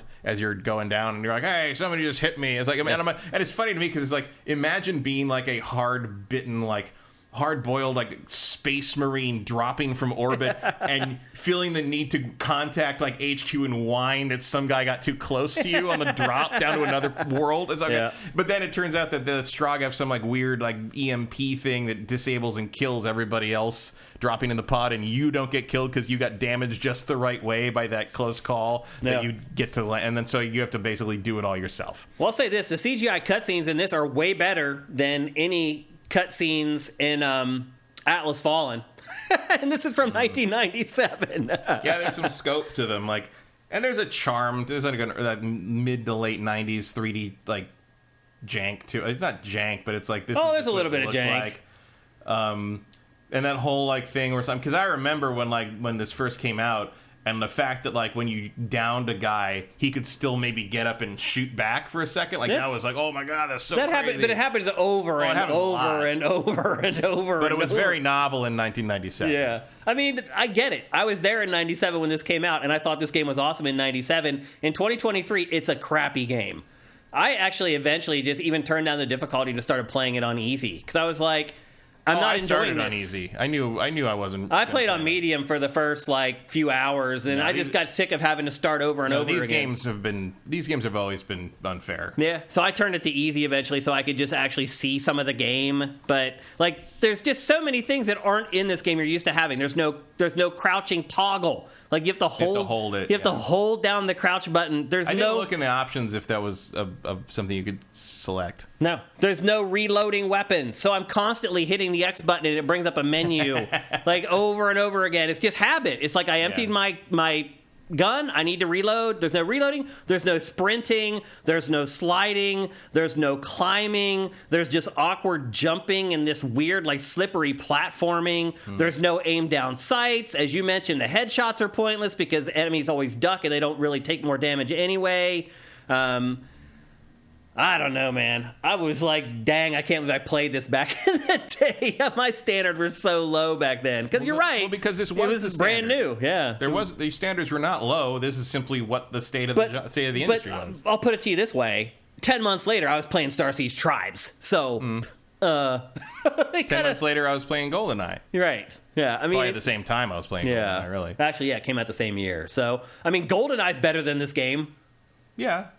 I mean, I was never a giant Quake 2 fan. Yeah. I played it. It was fine. It was very pretty at the time. It was. For the time, it was, yeah. I mean, Unreal looked better. Well, then in 98, you got the Voodoo 2 cards, and that's when shooters really took off. Well, Unreal took better advantage of the Voodoo 2 stuff. This always felt like a weird stopgap thing, like this game. It was always the odd man out in the Quake franchise. Yeah. They never came back to this storyline. There were no real characters that ever reappeared other than Bitterman being a character in Quake 3 Arena. It's like this game never existed, to the point that, like, when I saw they shadow dropped this, I was kind of surprised they even did this. Right. Well, the multiplayer is also one of those games where it's a race to the best weapon. Yeah. Like, you start the match, and the people who know where the best weapons are, they win the match. I mean, that was an id shooter in a nutshell. I mean, that's just how those shooters were. That's also why I didn't like Quake 3 very much. Yeah, I'm just explaining why all the things that add up for me to say this game is crap. Like, it's just, I could go on and on about all the things that bother me about it. I can't call it crap just because it is what it is. It's a 26-year-old game that's here on Game Pass for free if you want to re-experience this thing you probably played back in the day, and it's got a fucking new campaign in it for some reason, and it has also Quake 64 in it for some reason. Yeah, it includes a bunch of stuff. It's probably the most complete Quake 2 package you could ever want if you indeed wanted that for whatever reason. It has Quake 2, Call of the Machine, The Reckoning, Ground Zero, and Quake 2 64 all in one package, and they're all crap. And it has a compass. Yeah. So anyway, if you are a Game Pass subscriber, you can go play this for free. And I would not spend any money on this if they're trying to charge people for it. And my guess is you'll download this on Game Pass, you'll play it for about 45 minutes, you'll be like, I get it, and then you'll never play it again. That's exactly what I did. I mean, it's a perfect Game Pass game, I guess. Something you would never pay for. I mean, some people will, I'm sure. You think people will pay? Well, someone will buy it. There's people who love Quake 2. Vincent says it's only $10, so there you go. People will buy. That's definitely right. I wouldn't even pay that for it, but if you're going to pay $10 is the right price. I'd be fine having paid $10 for this. Yeah, it's better that it was on. I mean, it does have all its multiplayer stuff and everything. And it's absolutely full featured. Yeah, it's a big package. Everything you remember about Quake 2 is here. Yeah. There's nothing missing. And there's nothing improved either after all this time. The compass is a big improvement. Yeah, I guess you're right. Just something in one of these old 90s like labyrinthine shooters that tells you where to go. Yeah. That should be in every single remaster of any of this shit anyone ever. Like if they're doing, because I saw Cliffy talking about on Twitter, he's like, where's the Unreal 1 remaster? It's getting to be 25 years for that. And I'm like, man, I'd get that, but that better have that fucking compass in it. Yeah. Because I never knew where the hell to go in that game, even back in the day. Yep. So anyway, there you go. That's Quake 2. Really the only big story from QuakeCon this year, but I think for Quake fans, maybe no announcements or no, not really. I mean, what do they have? They're talking about like Quake Champions esports and stuff like that. When is it next year? Some anniversary or something, or is that something? I don't know. I thought next year was the 25th or something. Maybe. I mean, that's 26 years for that. When did Quake 3 come out? 25th of Quake 3. That sounds about right. Coming out soon, right? That should be it. Yep, 25th anniversary. Either next year or 99. I can't remember. But that would be 99. Next year would be 99, 25 years. Mm-hmm. That sounds about right to me. Yeah. I imagine you do something with that. Yeah, it was a weak QuakeCon, but it's good to just get people together and have stuff in person again. So minor victories now after coming out of a pandemic. Steam, you already get it for free. That's nice. What did it say? If you own Quake 2 on Steam, you get this for free. So if you had it all that time, you can get the new version. That's cool. That's all right. Yeah. Fire Native, thank you for Twitch Prime, man. Appreciate that. Erebus says they did come back to Quake 2. Quake 4 is literally a straight sequel to it. They've included 2 in the box. I forgot Quake 4 existed. Okay. In my head, Quake 3 is the end of the series. Vincent says, what's your hype level for the rumored new Quake from Machine Games? I mean, Quake 2, this game has nothing to do with my excitement for the next Quake. Like, What was Machine? if that's what you're asking, like this is just null and void. Was Like, Machine Games the Wolfenstein people? yeah. I mean, they'll probably make a good Quake. Yeah, I think they'll make a good game. Yeah, just because this old 26-year-old game I think sucks in 2023 doesn't mean I won't care about the new Quake. Like, it has no impact on my anticipation for the new Quake at all. So, and hopefully we get a look at that soon. Where's my Marathon collection? Yeah, I'd gonna be a rather while. have that. I think it's going to be a while though. That's going to be never. Yeah, probably. All right, well, let's move on to our last topic of today's show, and this is the game that I had lined up for last week's episode, but we didn't get to it. We ended up talking about Evo for longer than we thought. And that game is Venba. Have you played this, Matt? I don't even know what this is. It's also on Game Pass right now, but it's also available for purchase. It's available for pretty much all platforms, and it is get the B-roll going. It is a cooking game, but it's really not. There's cooking in the game, and cooking is used as a vehicle to tell the story, but it's really an adventure game. It's really a story-driven, narrative-driven game. You play as different people from the family, but they are an immigrant family from India who immigrated to Canada in the 80s. And the wife's name is Venba, and obviously she's the cook of the house, and so that's why the game is called Venba. But it's really about the entire family. So it starts out, it's just her and the husband, and then what's really awesome about this is it shed new light for me on what it was like, and probably still is like, for immigrants to come to North America. And it's in Canada, but you could just as easily swap in the U.S. for this, and I think it still applies. In the beginning, they're just a couple who left India because their parents were going to force them into marriages with people that they did not want to marry, which is one cultural angle that a lot of people may not understand about India and some of the other territories over there. Arranged marriages are a big deal. Big deal. And so they moved to Canada because they want to get away, because they love each other and they want to be together, but their families were like, you can't. These are not the people that we've chosen for you. So they moved to Canada to get away from that. But they get to Canada and they start to learn the issues of being an immigrant in a new country. He can't speak English very well, so he has a lot of experience in India that could get him a job, but he can't verbalize it very well, so he can't get jobs. So he has like a terrible job. He eventually has to take a job from another immigrant who came there with them that they hated when they got there, but he has ended up becoming successful, so he has to swallow his pride and go and work for the other Indian guy that had moved there with them who actually had become successful. And it's the beginning of the game. It's all about it's the struggle of immigrants and stranger in a strange land, basically, and getting over the language barrier, the cultural issues. They're about to move back to India and give up, and she gets pregnant.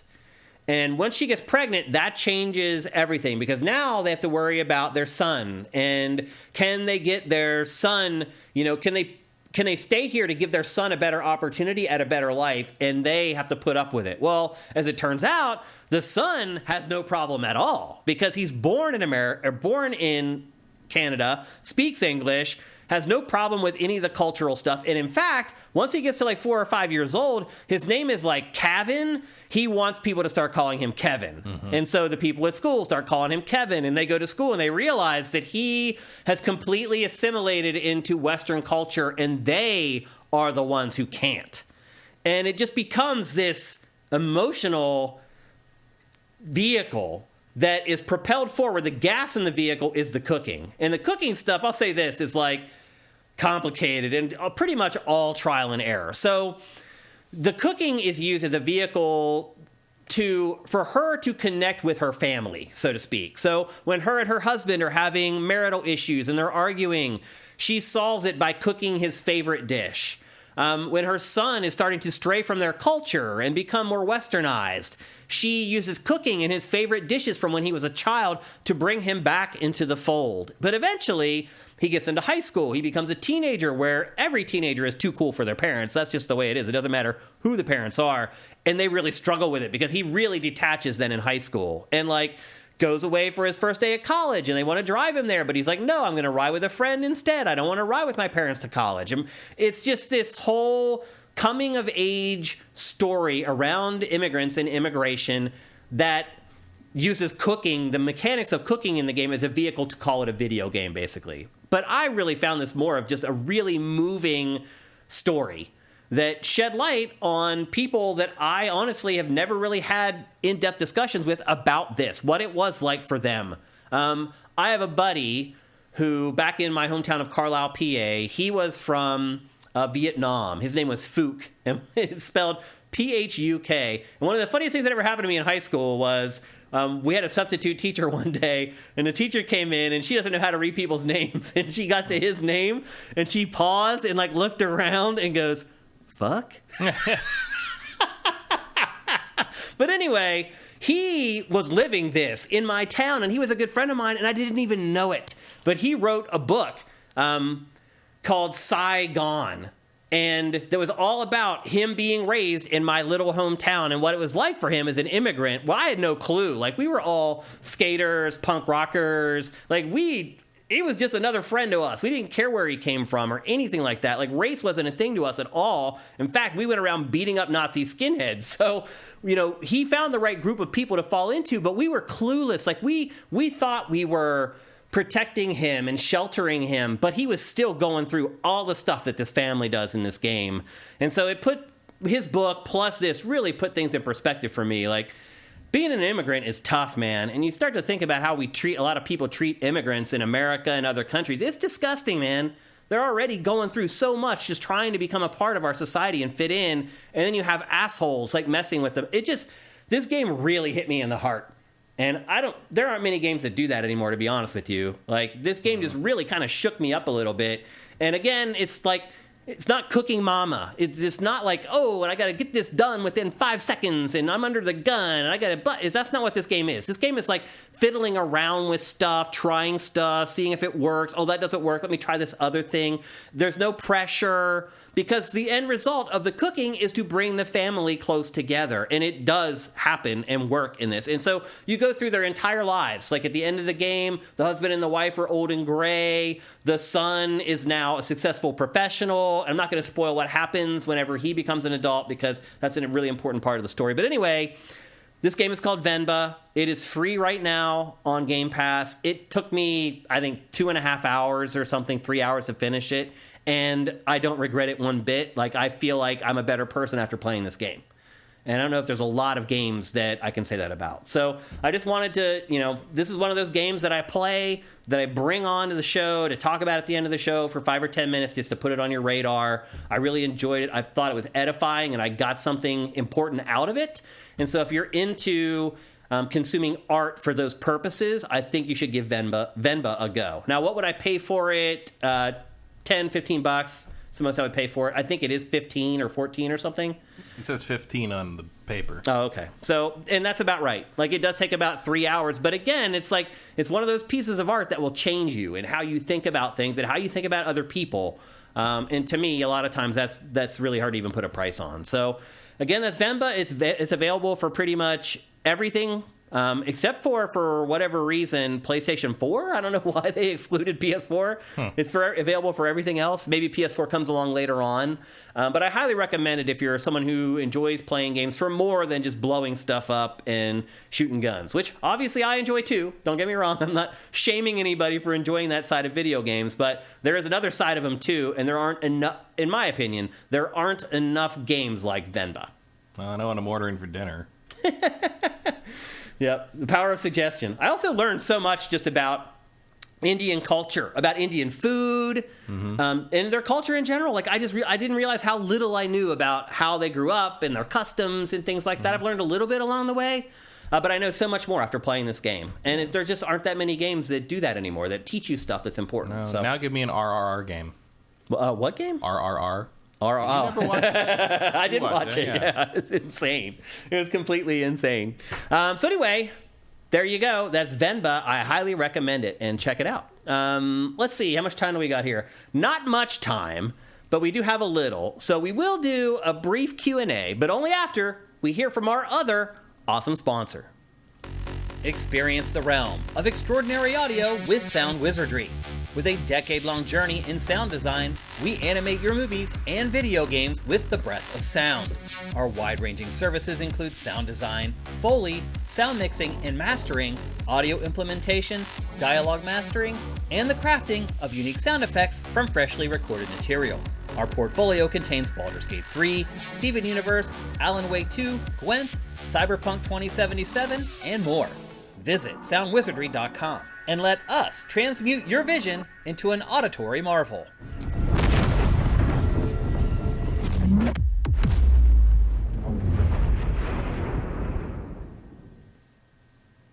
That's right, people. If you need any kind of sound work at all, go to soundwizardry.com. He worked on Baldur's Gate 3, and the audio in that game is ace. And you heard a little bit of the audio that they worked on at the end there. They are very skilled, and they can help you with anything. In fact, they have helped us with GameFace on a couple occasions where I have sent them borked audio, and they fixed it and sent it back to us so you guys could listen to it, and you were none the wiser. You had no clue that it even happened. So the people at soundwizardry.com are good people. They are sifters. They are gamers. Support them if you can. And with that, we do have a little bit of time to answer one or two questions if we answer them quickly. JM Rain just dropped the subs in the chat right away. JM Rain, I still owe you a game for winning Name That Game, so get in touch with me, bro, and I'll get you your code. Let's see. Oh, Mitchell is alive. What was the last game you completed? The last one you got to 100% or close to? Let's see. The last one I completed is having in the chat. I mean, probably Spider-Man 1 on the PC this year when I got that for the new computer. I 100%ed that. Mm-hmm. Not a new game, obviously, but I can't remember the last game. It is the last one I did that with, I think. I can't remember the last game I 100%ed. I really can't. Before that, it was probably Miles Morales. I mean, it would go back like that. If you want to talk about getting all the trophies or all the achievements, that kind of thing, yeah. The Spider-Man games. I mean, it might go back to the first 4 Assassin's Creed games for me. No, even then I didn't get all the collectibles because there was like those flags or whatever that there was like 400. Oh, I got all those. Whew. I had to play Assassin's Creed 1 4 times to get all those flags because they kept glitching. Yeah. Oh, not the flag. The paladins kept glitching. One of the paladins kept sinking into the ground as I approached him, and because the autosave, there was no way to undo it, and he would always be gone. The only way to do it was start another game again. And one time I was at E3, and one of my friends who worked on the early Assassin's Creed games introduced me to someone, and I'm just like, and he's like, this is so-and-so. It's like, it's his fault you had to play the first game 4 times. He didn't fix the paladin thing. And I'm just like, I just don't have the time to play games to 100% anymore. Like, the last opportunity I had to do that was back when I worked at Game Trailers. I mentioned this in Ask Shane Anything's last week's episode, is that, like, I have to play games so much now. Like, I'm playing games more now than I ever have in my entire life. Because at XPlay, I was the reviews editor there. I could kind of pick and choose what I wanted to play. I didn't have to play everything. At Game Trailers, same deal. I was the reviews editor there, so I could just dole out games. I didn't have to constantly be playing something. Here, I have to play everything. And it's great in some ways, and it sucks in other ways. And the way it sucked was today, me scrambling trying to get this show together to come in here and do this show. I barely made it by the skin of my teeth. I got here way late and barely got the show ready to go. So, yeah, unfortunately, I don't know if I'll ever 100% a game again until I'm done working probably, and I'm, like, retired then. Yeah, I guess I technically 100%ed Horizon Zero Dawn last year when I finally finished the expansion. Our last question from Mike's Q. I am working on a proposal for my local library. Hopefully I don't take it away. To set up a game library. What are your suggestions for platforms I should try to support? What popular games would you stock? If price rarity were no object, what gems would you include? That's such a broad question. Yeah, I don't know. That's so huge. Maybe we'll answer. I just look at the top 20 sellers for each system and put them in. That's exactly what I would do. Yep. And if you can't get every system, I would choose one from every gen. So I would probably choose PlayStation 1, PlayStation 2, Xbox 360, PlayStation 4, and in this gen, I don't know. But then earlier than that, like choosing between the Genesis and the Super Nintendo, that's not easy. NES, obviously. But those are hard things to put Super in the Nintendo library. and Genesis, that's tough. You don't have a lot of NESs that are even functioning at this point that you'd want to... They hardly functioned back then. You had to blow into the cartridges. Well, you're going to have a lot of trouble keeping those functioning. Yeah. So that's what I would do. I'm guessing that library doesn't have much of a budget. Yeah, that's like Switches. That's a lot of money. But it's like that feels like something to be whatever the price to steal would. I don't know. Maybe the better call is just getting one PlayStation 3, the fat, that's backwards compatible with all the prior PlayStations. Yeah, Then you can just. Those things are delicate though. They are, but if you're trying to save money and make it work, a PlayStation Fat will run you $400 or $500. No, it will. Because specifically of that backwards compatibility. Right. Everybody wants that one. Yeah. Still though, $400 or $500 versus buying every PlayStation, you probably save money still. Maybe. Make it easier at least instead of having to pull out all the consoles and hook them up. It'd probably be easier to get a few PS1s and PS2s, like cheap, like the later ones. Maybe the slim ones. Slim PS2 is going to run you maybe $30-$40 at this point. Yeah. I don't know. That's awesome of you that you're doing this. You're thinking of only disc-based. You could literally games. change the lives of like all the kids in your area. Like, it could be awesome. So that's a tough. I'm not surprised that you're doing this, by the way, because you're awesome. Like having run a game store that also would kind of function a little bit like a rental store in terms of how quickly people would buy them and bring them back, turn them in for credit, and buy something else used. Like, that stuff gets abused. And it does. Like that's a hard thing to curate. Yep. So anyway, that's the best we can give you. Otherwise, I think our answer would take like an hour. So in the time that we have, I think that's the best we can do for you, Mike's Q. And that's really awesome, man, that you're doing that for your local community. More people need to do stuff like that instead of trying to close down libraries, which is happening all over the country right now by crazy people. All right, well, that's it for GameFace 354. I think that was an awesome episode, even though we didn't have a banger of a game for this one. We will for next week's, though. We will? Well, for me, Madden. Oh. For me, Madden's a banger. I know for you it's not. For me in the chat. Yeah, exactly. For me alone, there will be a banger in next week's episode. Look, if you're watching GameFace on YouTube or you're listening to it on any of the podcast services, and it's on all of them, and you want to keep the show going, head to patreon.com/sifted. That's SIFTD. It's just $4 a month to get all our content early. That's it. $4 a month. 1 cup of coffee. That's it. You'll enjoy that cup of coffee for 5 minutes. You'll enjoy Sifted for dozens of hours during the month. So if you could see it inside yourself to help us out, that would be sweet. If you can't afford to, and I totally get that, I've been there before in my life where I didn't have 2 nickels to squeeze together. You can help us in other ways too. If you're listening to this on a podcast service, review the show and hopefully say good stuff, but whatever. Review the show on there. That makes a big difference. It helps our show bubble up. If people search for gaming podcasts, that can make a big difference for us. Or you can help us with Twitch Prime. If you're watching on YouTube, the instructions for doing that are down below. Basically, if you're an Amazon Prime subscriber, you can give us a free $2.50 every month. Free. It doesn't cost you anything. Amazon gives us the money. And I think everybody's okay with getting one over on Amazon. Aren't we? Don't we all feel that way at this point? Yeah. So anyway, there's lots of ways to help us, whether you have money or not, and we appreciate all of it. You can even just go to patreon.com/sifted and just give us $1 a month if you just want to just do it because like that stuff adds up too. It all helps, and we appreciate all of it. And also, big thanks to LS Cream and soundwizardry.com. We have 2 sponsors for GameFace for the first time ever, which is just amazing. It feels amazing, and it makes a big difference for us. And also, don't forget, help us out with that Twitch Prime. We had a better month last month. Let's keep the momentum going. Let's keep it going up until we can get back to where we were like a year ago, where Sell it was out really hard, making a sell out difference. fast, Yeah. sell out easy. That's the plan. Yep.